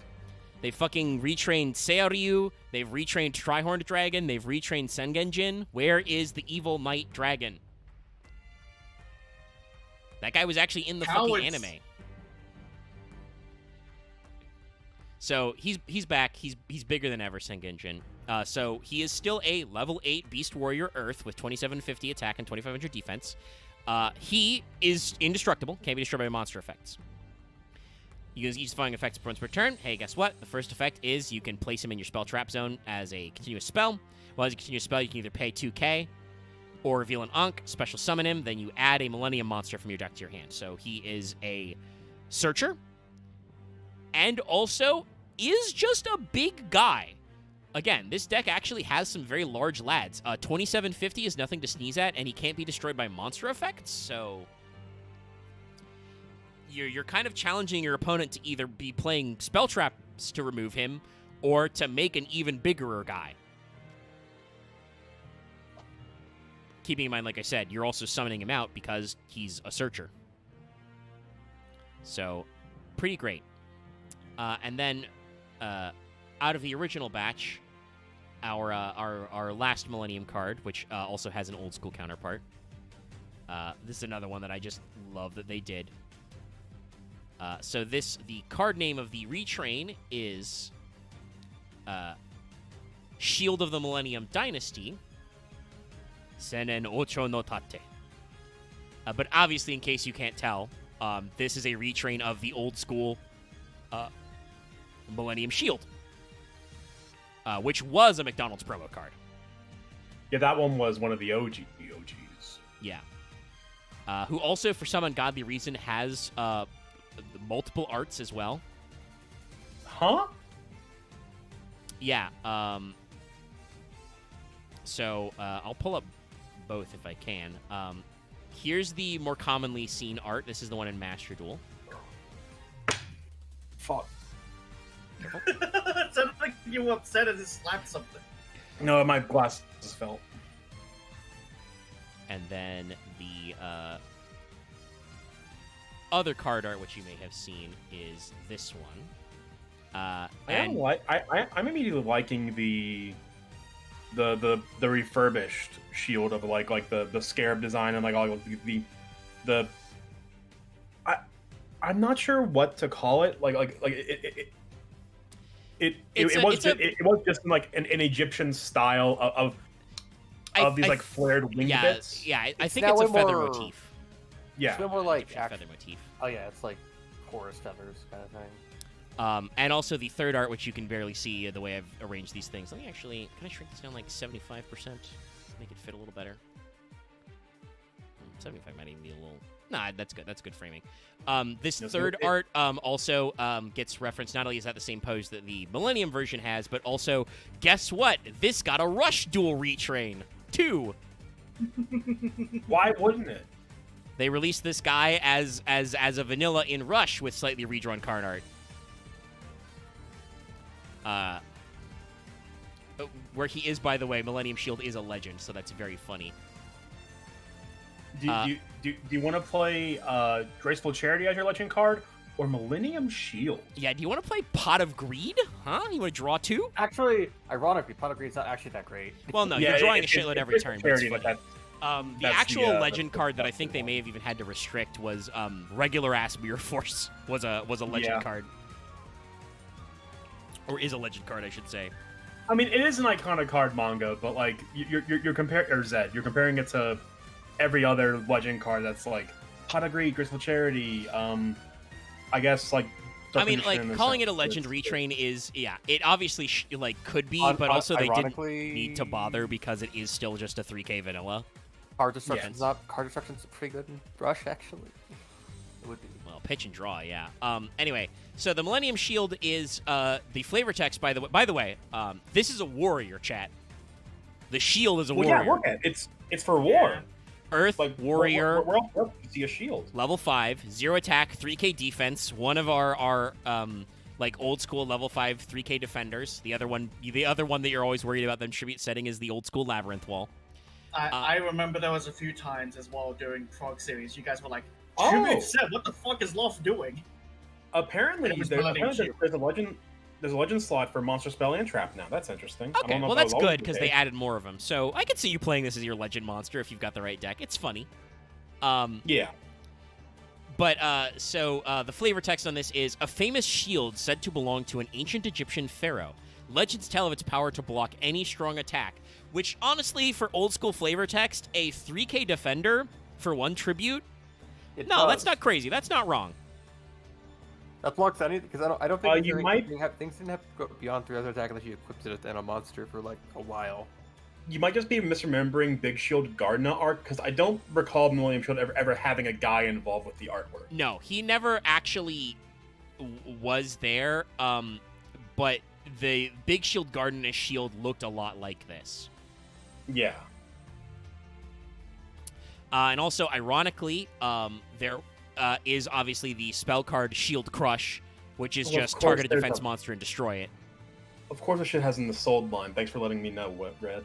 Of course, Of course. Pitch 5 equips, summon Millennium Shield. Don't do that. Don't ever do that. If I ever catch you doing that, I'm gonna kill you in Minecraft. I'm gonna bury you in the tomb. Mods, bury him in the tomb. Man, I'm just gonna go around him. Omega, here, take a quarter. This whole day should have still fucking required an open night monster. God, we wish. Maybe they'll figure out another woman from Arthurian or Charlemagne legend. Have they done Morgan yet? Yes, Morgan exists. Have they done Morgao? No, they have not waded into that one. They could. That's honestly, what they should probably do is they should make a Nimue, because they haven't done that. Because that would and make her ability to add a warrior or to search the Morgan, Gwennifer, or Merlin cards you can't search in the deck because they're fucking unsearchable. Honestly, they should add parentheticals to those cards. That would also, yes, that would be very useful if they were always treated as a Noble Knight card. I get why they didn't want to do that. Anyway, Millennium Shield is a classic for a reason. Shield of the Millennium Dynasty is a level 5 Earth Warrior with 0 attack and 3k defense that can't be destroyed by spell trap effects. Ironically, it is immune to Shield Crush. You can only use each effect once per turn. If it's in your hand, you can put it in your spell trap zone. If it's a continuous spell, you can pay 2k or reveal an Ankh, special summon, then add Ankh from your deck to your hand. So basically, you have a guy to search Wedju Temple, a guy to search Ankh, and a guy to search any Millennium monster. You have your core searching. Then Fiend Reflection of the Millennium gets you LP, and is also an illusion, so he's hard to run over. Millennium Moon gives your illusions and spellcaster's protection. So, Axe asked earlier, what would a Millennium, Feral Imp do? I'm not sure, but I think what this deck is really missing, especially if they want to actually give you a line that's not just better negate Ankh, probably a guy who, on summon does something to your opponent's cards, pops them, bounces them back to hand, shuffles them, something. Because you got a lot of searchers. And, just other, general interactions could be good. It's a deck that, really is bottlenecked down into summoning big Exodia or perishing. But... Yeah, sadly. But, I mean, it does what it does incredibly damn well. So, Yeah. But they are actually, we're finally getting legacy support. Let me see if I can get a good card out of this. Okay, no. So we gotta grab the sample they posted. Because there are actually a couple of these cards, some of which did hit Master Duel already, but they're releasing a handful of these, which are not out yet in the TCG. One of these is not even out in the OCG. This is a brand new card they've previewed. Soul of Gaia the Fierce Knight. The Japanese name of this is Gaia the Dark Knight in the Soul. So Soul of Gaia the Fierce Knight flows a little better. I'm amazed they say Dark Knight, a Magic Knight in the Soul. Well, no, it's because it's the original Gaia. The original Gaia was Dark Knight. Oh, okay.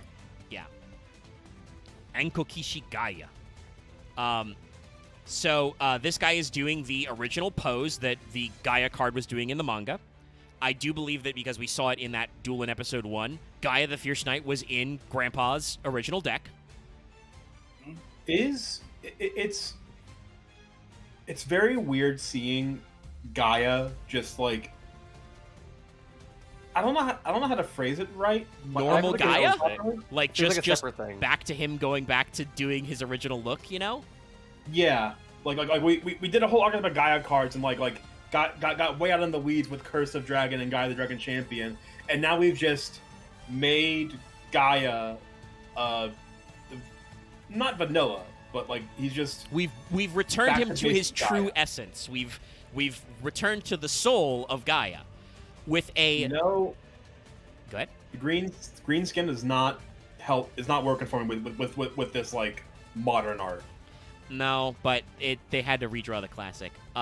Yeah. So first of all, this guy is a level 6 Earth Warrior, 2300, 2100. Because in the manga, Gaia was level 6. They fucked it up.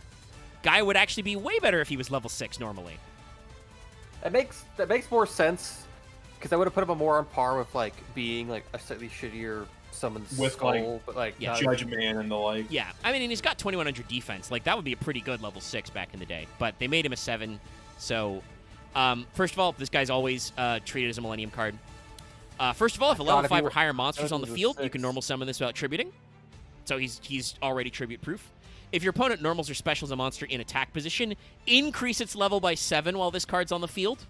The world's weirdest floodgate will actually come up, though. This is going to be one of those cards where you're going to be playing and your opponent's going to have this out, and you're going to be like, oh shit, why can't I do the thing? Son of a bitch, Soul of Gaia. He made my monster level 21. Not actually, because you'd have to be level 14, which doesn't exist. But you could make monsters level 14 if you summon a level 7 in attack. Look, all you need to do is use Gaia to make Numeronius. Surely there's a way you can math that out. Probably you can do that. When your opponent activates a monster effect, quick effect, send one other face-up level 5 or higher monster you control to the graveyard. And you get the activation, destroy that card. You can only use this effect once per turn. So this gives you a monster negate, which is something the deck actually doesn't have. But it's not free. It requires you to sack a big guy. But if you're playing Millennium, your deck is full of big guys. Most of your monsters are not normal summons. Which also, by the way, this guy takes up the normal summon slot. I like that.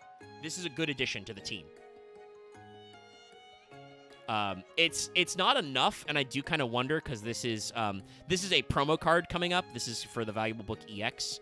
I do kind of wonder if that means that they're going to plan a different set later where they're actually going to bring back some more Millennium cards. I wouldn't mind seeing it.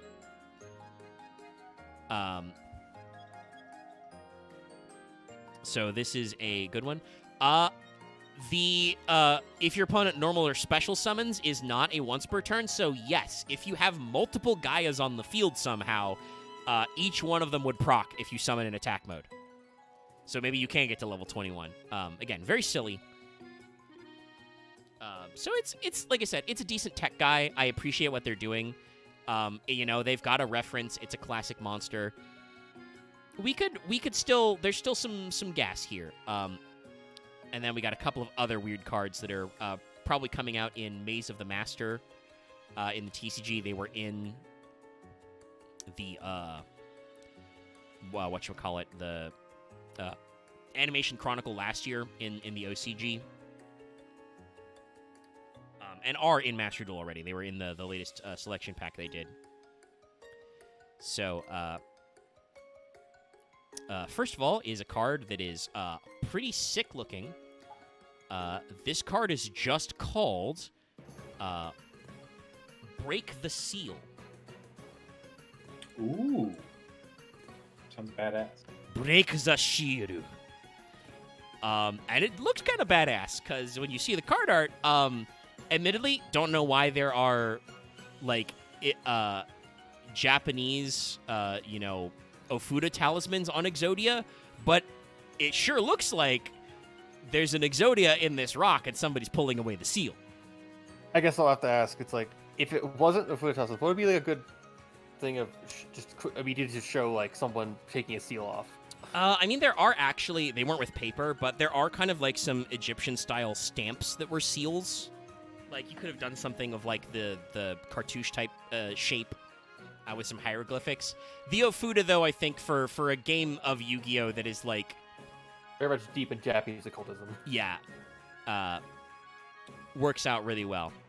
By the way, do we have confirmation of what's in Maze of the Master? Oh, we got a decent amount. So that's going to be all of the clear shit that they added, the new Perform Mages, the new Allure Queen shit.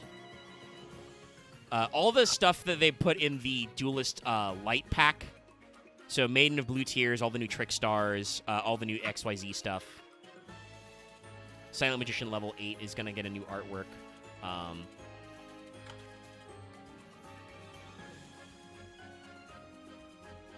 The new Fusion Duke of Demise. But also we are going to get, they've confirmed that it's going to include brand new cards, which will mean including new Odeon-themed cards, so new trap monsters and shit.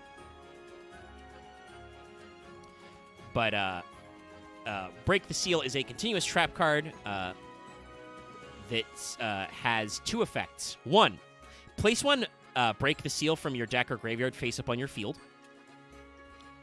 Two, second effect, send two face up Break the Seals you control to the graveyard, including this card. Add a Forbidden One from your deck to your hand. If this card in the field is destroyed, reveal 5 Forbidden One monsters in your hand. Return that many cards your opponent, up to 5 Forbidden One monsters in your hand. Return that many cards your opponent controls to hand. You can only use each effect once per turn. So, it doesn't really work with the current Millennium deck, but just a funny little Exodia card to play. You can sacrifice 2 of them face up to search any Exodia piece, and if your opponent blows it up before you get there, you can reveal how many Exodia pieces you're holding to just non-targeting bounce their board. Funny. Yeah, funny as hell. Like it. Love this kind of card design. That's what you care about with cards. Look, is it funny though? Like, I mean, don't really care much if you're about. already playing an Exodia deck where your goal is to assemble all 5 pieces, you're kind of already doing a little clowning. Like we said, Exodia, like OTKs and deep draws, have been legitimate strategies, but I don't think most people set out in their day to play Exodia and not being like, dude, this is gonna be so funny when I show him all 5 pieces of Exodia. I mean, yeah, like there are some decks that just by design have that little gremlin brain rot just baked into it. I don't know how else to phrase it. Where it's just like it's like pantheism. Like, oh well, I'm gonna pantheism show you show you my 3 whatever, and just laugh at you as you're forced to decide, or quote unquote decide. There's a little ha ha he he cards, you know.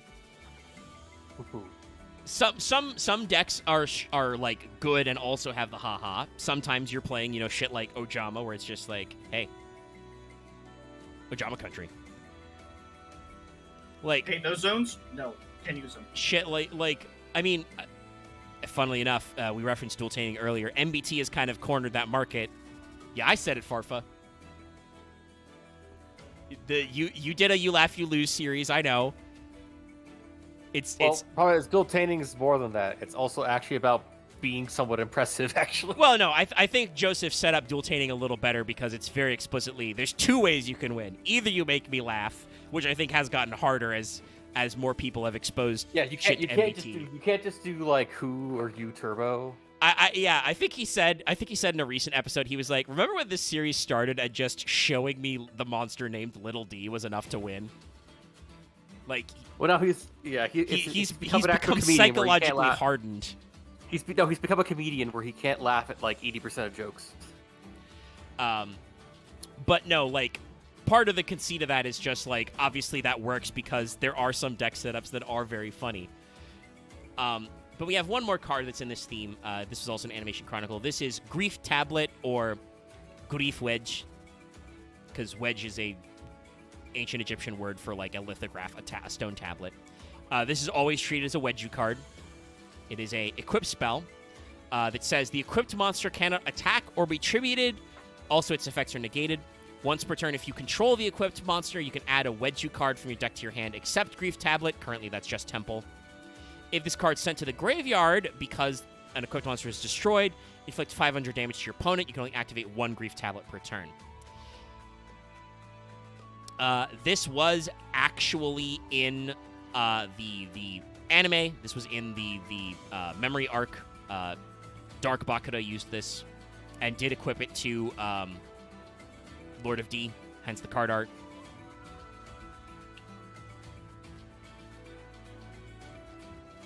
That was the same deck where D-Bound Colonel got played. Oh, the art design looks a little goofy. Right, like it's got a little goofus to it. But it's referencing an anime moment. It was in Animation Chronicle. It is technically a Wedju, so it is like, I believe the card that searches Wedju Temple just searches Wedju Temple, but they're leaving room where they could include other cards in this. I don't think you actually run this straight up in the deck, but it gives you an alternative way to search Wedju Temple.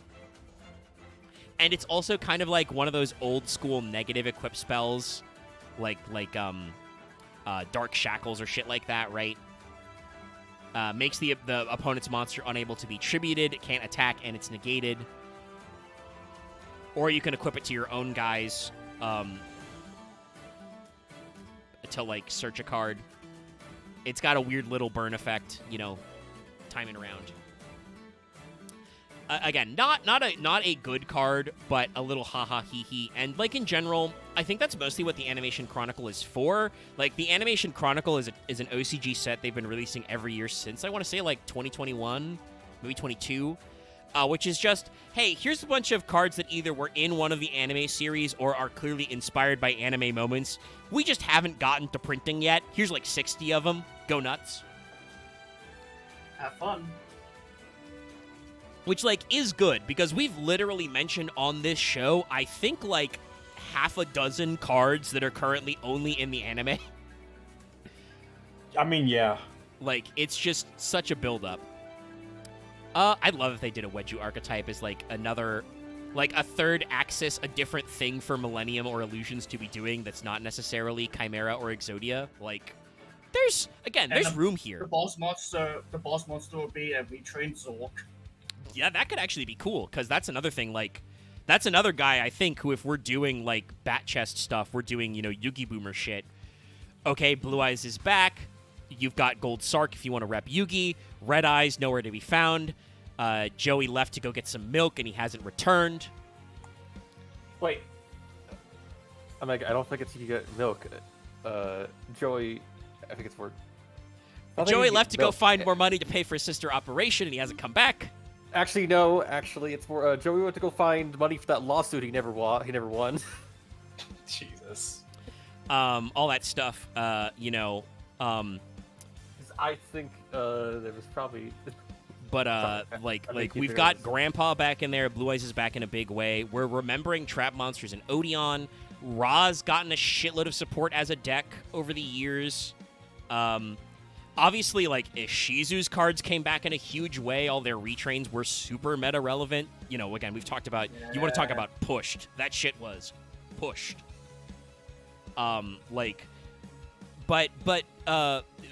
Big Zork is kind of missing out. Admittedly, they are remembering that Dark Bakura exists. Like I said, they're retraining his like 2K guy, the Duke of Demise. Is getting a retrain. Duke of Demise is getting a retrain as the Duke of Demise, which is as a fusion monster, 2 fiends or zombies type shit. Like, funny. Like, you know, there's some room for some of this stuff to be remembered. And God knows, like, you want to talk about guys who are constantly being retrained. We have done everything in our power in Konami to make fucking Umi control shit work. Too much, honestly, in my opinion. There's been 4 iterations of it, and it kind of works. There's 3 legendary fishermen and 2 sea stealths, and Dude, and there's like anti-Kyrations. I have so much to talk about the Umi control deck. Like I will not, because God, we've been going too long. But the all the Umi control shit. I'm just gonna like boilerplate, quick summary. All the Umi control shit is just so dumb. Like I mean, it's most of it's not even good. It's just so much random dumb shit for casual level play, or like kind of close to competitive. It's just I mean, if you combine it with like water Ixies, like the Shark Extra Deck package and Kraken control, like that's probably rogue. Just as a void, I also agree. Umi control is just so stupid in the not fun way, because it has like 4 different weird floodgates, and it's just, I mean, true, it is true to form. The Mako Tsunami duel in Duelist Kingdom was annoying because of the way Duelist Kingdom rules worked. The Umi control deck is really annoying because like it prevents you from attacking, and it makes it so you can only control 1 water monster, so send all your non-waters. It searches Torrential Tribute and shit. Like, it's full of really annoying moves that are still centered around one of the, like, 4 good cards that count as Umi. Because you're not playing regular Umi. You're not playing a Legendary Ocean, are you? There's, like, 9 Umis. Yeah, no. There's, like, 3 or 4 of them that are good, but there's a lot of Umis. Like, it's just a weird one. Like, I mean, we want to talk about cards that need this stuff. They tried to give Rex Raptor a little bit of love with, like, new 2-headed King Rex and shit, but that, like, really didn't go anywhere. I know, we were a little, like, Axe, you when those cards were previewed, were like, oh, these seem really interesting. Like, these could be good, and we may have been a little too harsh on you and, like, being like, no, these are not going to be good. But unfortunately, this was the truth. They released those cards, like, last year, 2 years ago. Dinosaur decks are not playing them, so like they missed their mark for sure. That's like, fair. I always wanted to try like a giant dino deck, and I just never got to it. I mean, there's probably better versions of that deck, but yeah, like because they could have gone harder, but they didn't. Because they do play like the level 12, I think, are played. It's not really important because people don't play dino decks anymore. Dinosaur.deck. Dinosaur is an archetype that unfortunately is kind of shackled. A deck archetype, I should say, not an archetype, not a theme. That is shackled by Pop the Baby. Yeah. Like, it's... Yeah. They have one good combo that, and, like, you know, have you read Misk and shit? And it's like... It's like the fucking Photo Alchemist meme, but it's like, we have one joke and that's the only thing you're gonna hear. I mean, it's not even a joke. The problem with the Dinosaur deck is that it's just that, like, over time, in the same way of Umi Control, they just printed so many good cards, or well, like it's just general utility cards that there are just some, like, Baby Sarah, Misk, and Lost World, the Jewel Archosaur. That's what I was trying to think. Like, there are just so many, like, singular insane cards to help Dinosaur extend that you can't really make a proper Dinosaur deck. It's honestly kind of the same thing that I know that, like, MBT talked about with Supreme Darkness with, like, Hero, right? And I know Peeps went on this big crusade to be like, we're overthinking Hero, we gotta, like, boil this down. I don't necessarily agree with the build he made, but, like, Hero is a deck that has that same kind of problem. There's so many fucking Hero cards, so many of which are considered essential that, like, even when the deck gets, like, 5 new good cards, it's like, cool, where am I going to put these 5 cards? I'm already playing, like, 40 cards that are already good in Hero. What do we do? Where do I put the engine? Where do I put the engine block in this car? There are just so many good random generic singletons within the archetype or deck that even if they release new stuff that's good, it has to be head and shoulders good to even consider replacing any spot in the deck already. And, like, I don't know why, but, like, Konami makes really weird decisions when we talk about them pushing archetypes about what they want to be good. Like, Blue Eyes shit, good. Very focused. Like, that is, like, the Blue Eyes Structure Deck cards and the other support they've got going on feels like they are planning, like, no, we want Blue Eyes to be a top deck. But, like, I don't know if they want, like, Millennium to be, like, a top pro deck. Like, they tried. They gave it kind of the pieces it needs, but they it's like how I look at... Honestly, honestly, it's how I look at the AFD cards, where I feel like it's less to be professional and more just to be like, this is more of a realized, playable version of those actual cards. That's fair. That's definitely a design goal they have sometimes, where they're just like, no, we want to, like, the way our deck design has changed over these 25 years is, like, you don't have a reason to play cards from an anime character's deck altogether because they don't actually synergize. What if we actually figured out a way to make them synergize and, like, do the thing? Like, that's what the new AFD is. That's what the new Shining Sark is. That's arguably kind of how Millennium works. Like, I mean, again, we've talked about this. The fact that Ank's summon effect is literally prove to your opponent you're playing Exodia. That's it. That's the only cost. And shuffle your monsters back, I guess, after you summon. Like, yeah, no, it's designed to make coherent strategies. And then other times it's like they do, like, Ishizu support, which is like, there's no coherent strategy here. I mean, technically, yes, it's designed to set up Gravekeeper's Trap and, like, exchange your spirit FTK type shit. But no. The way these cards are designed is just, they're going to be good in a lot of decks, and it just so happens that they're really good in this other deck we've been pushing in the meta recently, Tier Limits. Yeah. Like, they make funny decisions sometimes. Like, we talked about this in previous episodes, but, like, Dark Magician is really weird in that, like, he's never been good. Dark Magician is a deck where you have probably, like, you definitely have 40 good cards to play these days, but they're not good enough that you can actually, like, clinch a game of Yu-Gi-Oh! Unless maybe you luck into Quintet Magician. Like, they really, like, you know, have left that guy open-ended.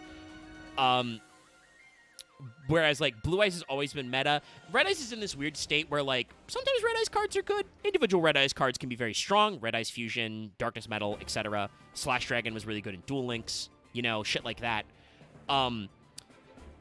But they just refuse to give that deck consistent support, so, like, its competitive viability just kind of bounces up and down to being, like, a weird tech engine inside Dragon Link kind of shit, you know?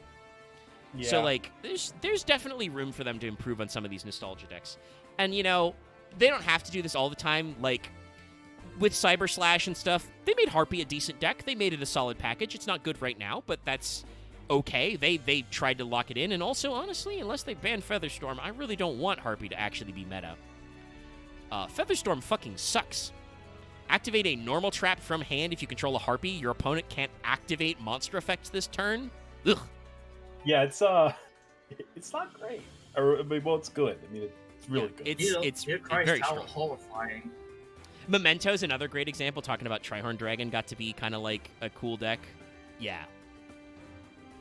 No, I really wish... I am the old school Red Eyes head of the crew. I really wish Red Eyes was coherent. It has straight up gotten to the point where, like, I can't even play Red Eyes in Master Duel in, like, the Legend Anthology because they just let decks with newer legacy support, like Exodia and Trickstar, in, and it's just like, well, even with Red Eyes Soul and Red Eyes, you know, Black Meteor Dragon, I can't compete. This shit's not good. Maybe when they put the Metal Morph cards in, I can build the Metal Morph deck with a Red Eyes package in to do, like, rank 7s and stuff. That's not going to be quite a Red Eyes pure deck, but there's room in there for, like, making that work. And they did at least finally unban Dragoon in Master Duel. I think it's a little bit of a mistake to unban Dragoon and leave Verte legal. Like, seriously, so many decks in ladder are just like, oh, you stopped my combo, but I have 2 effect monsters. Verte, send Red Eyes, Fusion. They need to kill that thing. Like, just send some Link 2s to jail, Konami. It's okay. Yeah. You put Max C from 3 to 2. You gave me enough dust to make 1 Fualos. That's it. You can ban Verte. I know everybody owns 1 copy. You release so many Ultras, it will not break your economy to send Isold and Verte to jail. I still think they could do the crazy thing that digital simulators could do of just making unique rulings for their simulators. They could just make. I mean, they could just make the materials non-generic. They could do that, but that would... I mean, you're going to say they don't have to do that, but the way that Master Duel's set up, that means they'd have to errata the real card, which they don't want to do because they'd have to reprint him and stuff. Because Master Duel is not actually... Like, that's a Duel Links type answer, and Duel Links does kind of do that with, like, skills and other weird shit and having its own unique card pool. Master Duel was billed and is still billed as a digital simulator of the real Yu-Gi-Oh! It is supposed to include a reasonable facsimile of the card pool. It's a little delayed, and there are some cards missing because of just coding nightmares. Still no convulsions of nature. But like it's a game that is intended to simulate Yu-Gi-Oh! You're playing Yu-Gi-Oh! Straight up. So I think they want to avoid doing like digital only erratas because that's not quite the point of the game. Obviously, Master Duel is going to always have its own format because they're releasing cards differently, but the rules are kind of like 1-to-1. They're intending them to be that way. But yeah, no, like just to wrap this out because we've been going for almost 3.5 hours, and I'm feeling a little hungry. Yep. A little thirsty. We've been going for a while, but we're jawing about Yu-Gi-Oh! And we're jawing about nostalgia archetypes. There's still a lot of room for nostalgia archetypes, and not just from the DM era. I know the DM era is like super mined out, but obviously they do good shit there. Like, again, you want to talk about a very fun nostalgia engine to run? The shit they did with the Gate Guardian retrains, rad as hell. That deck is super fun to do. Where's the crocodile deck? Yeah, I don't know, actually. They did actually release a couple cards they hadn't yet. But like I said, they'll go back to the bat. I mean, they remembered GX in a big way. Obviously the Armed Dragon line was not as breakout as we thought it would be, but they remembered it. And talking about pushed, Bell, top tier meta deck. Yep. 1A World Championship. Like, Evil Hero became... People actually know what that means.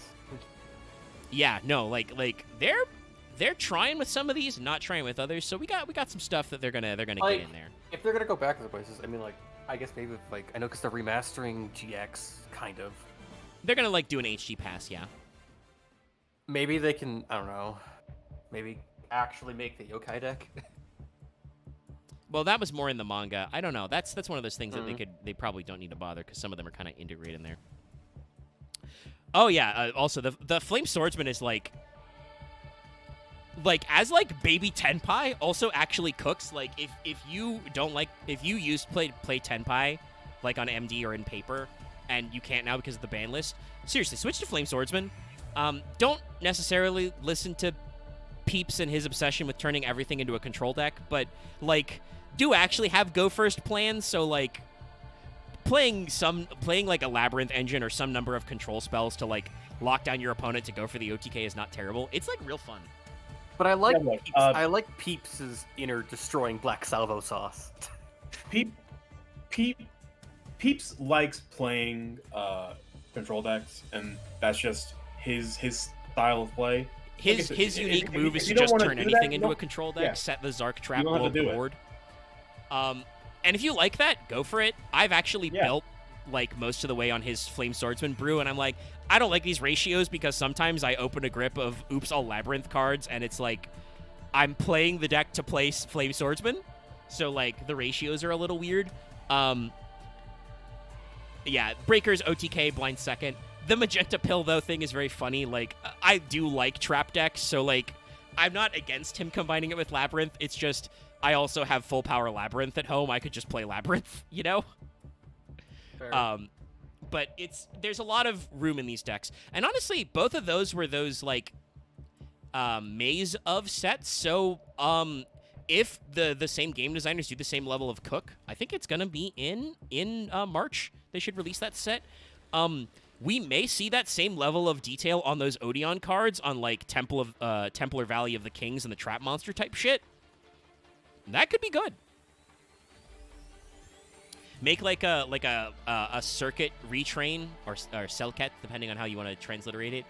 Make a retrain where you can summon it, special summon it by tributing a monster that's also a trap. You got a lot of funny room there. Transcending. Be funny. It's like, what's the name of it again? Blinking on it. Like the monster continuous trap summoning Centurion.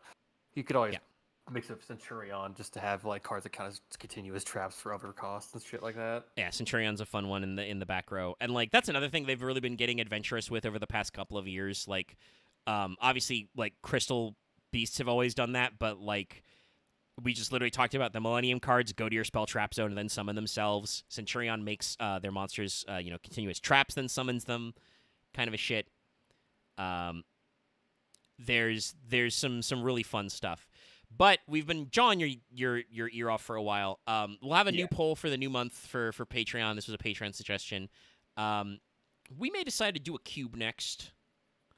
It's been a little bit since we cubed, but I also don't know what funny cubes we got in the can. So we may just go back to regular archetype stuff, talking about the history of the cards.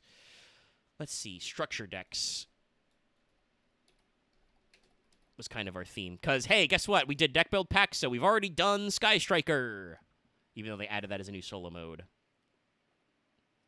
So let's see. What is the last structure deck we did? It was Warrior Strike and the Retrain, so...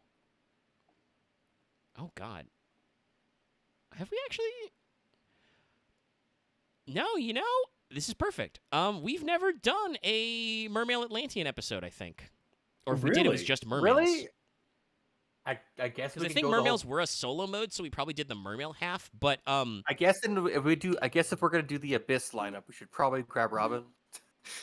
I mean, I don't know if Robin's gonna be Depends on if free they're available because of That's fair. timing, but we'll do one out. But yeah, so the next thing I think is strictly Chaos Dragons, Light and Dark Dragons, stuff like Light Pulsar, Dark Flare, etc.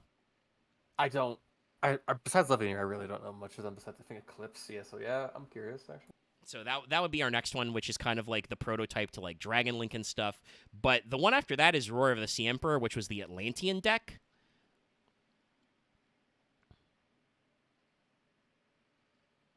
So, we'll.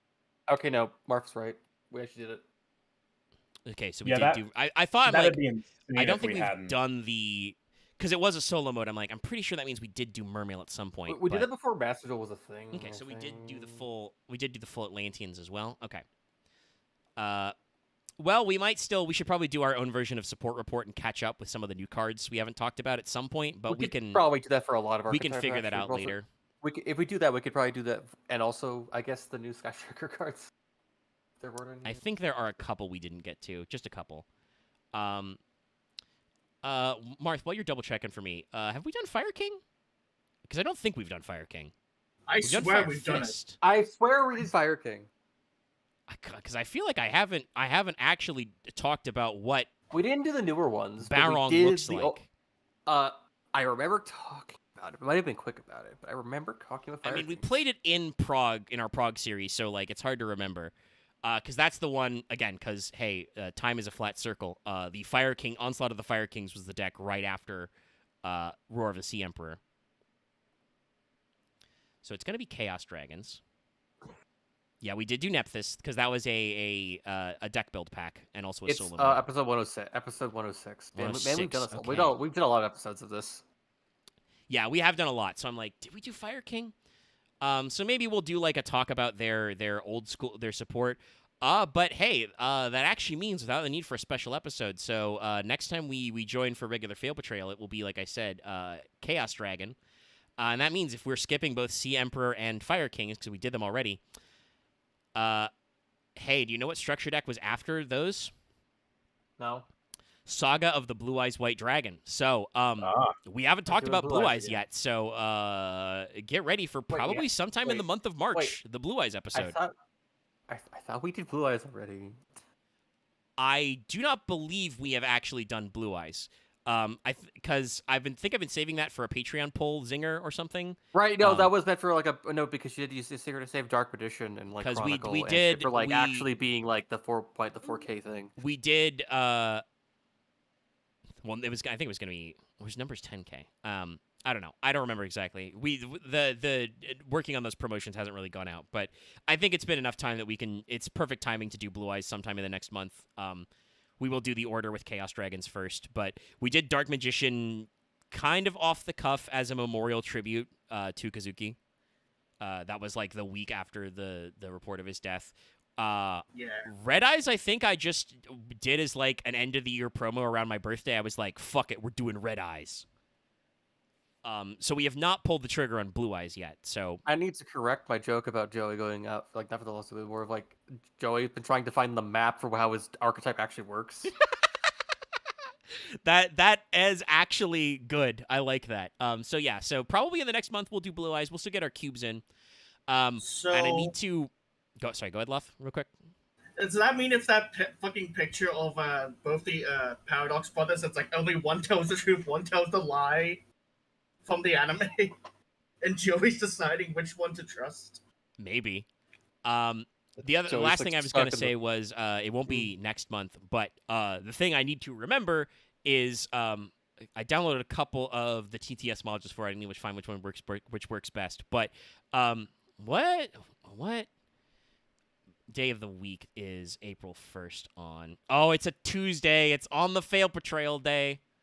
Okay, what are we doing? Okay, Well, actually no, let's do fucking Vanguard.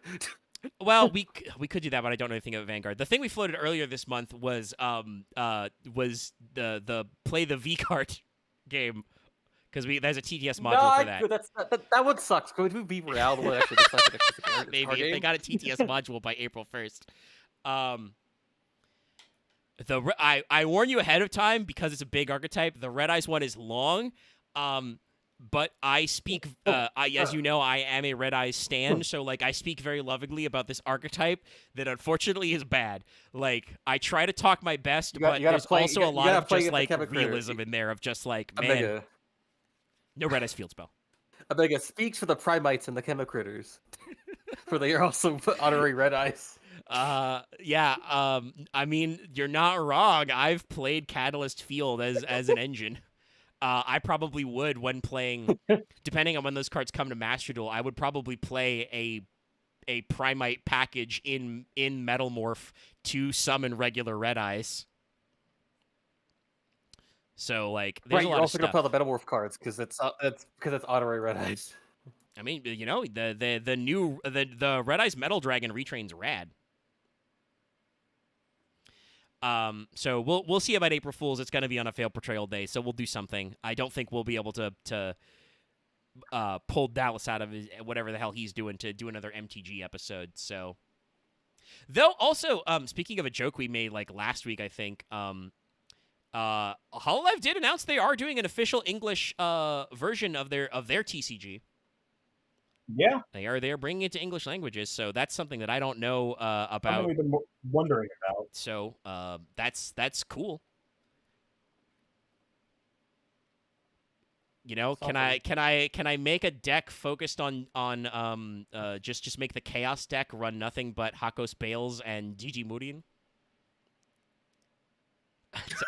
Sorry, I feel like I'm just thinking of the if most it's- recent if it's Jackbox Bales, stream they did, where like, you know, Crony just tells What would the Rissus Gigi deck be? to just like, okay, tone it down, and full blast, Gigi just shouts, "Fuck yourself!" And I'm just like, what's the equivalent of that in card game? Jokingly tell yourself, Gigi is just like I'm not of like aggressive. someone that cannot stop. She cannot stop chain chugging coffee. Anyway, yeah. They got some Hololive stuff set up as well. So we'll see you guys next time. Thanks for showing up. Tomorrow for something. Technically, we've been alternating with Vintage Story, but there is going to be a new patch, and they're starting the Moogle Tombstone event. So I don't know. We might switch back to 14 just to jam some stuff. We'll see. Anyway, talk to you guys later. Don't forget to like, comment, subscribe, chat. I'm going to get out of here. Thank you. Good night. Stop on the stream. Good night, everybody.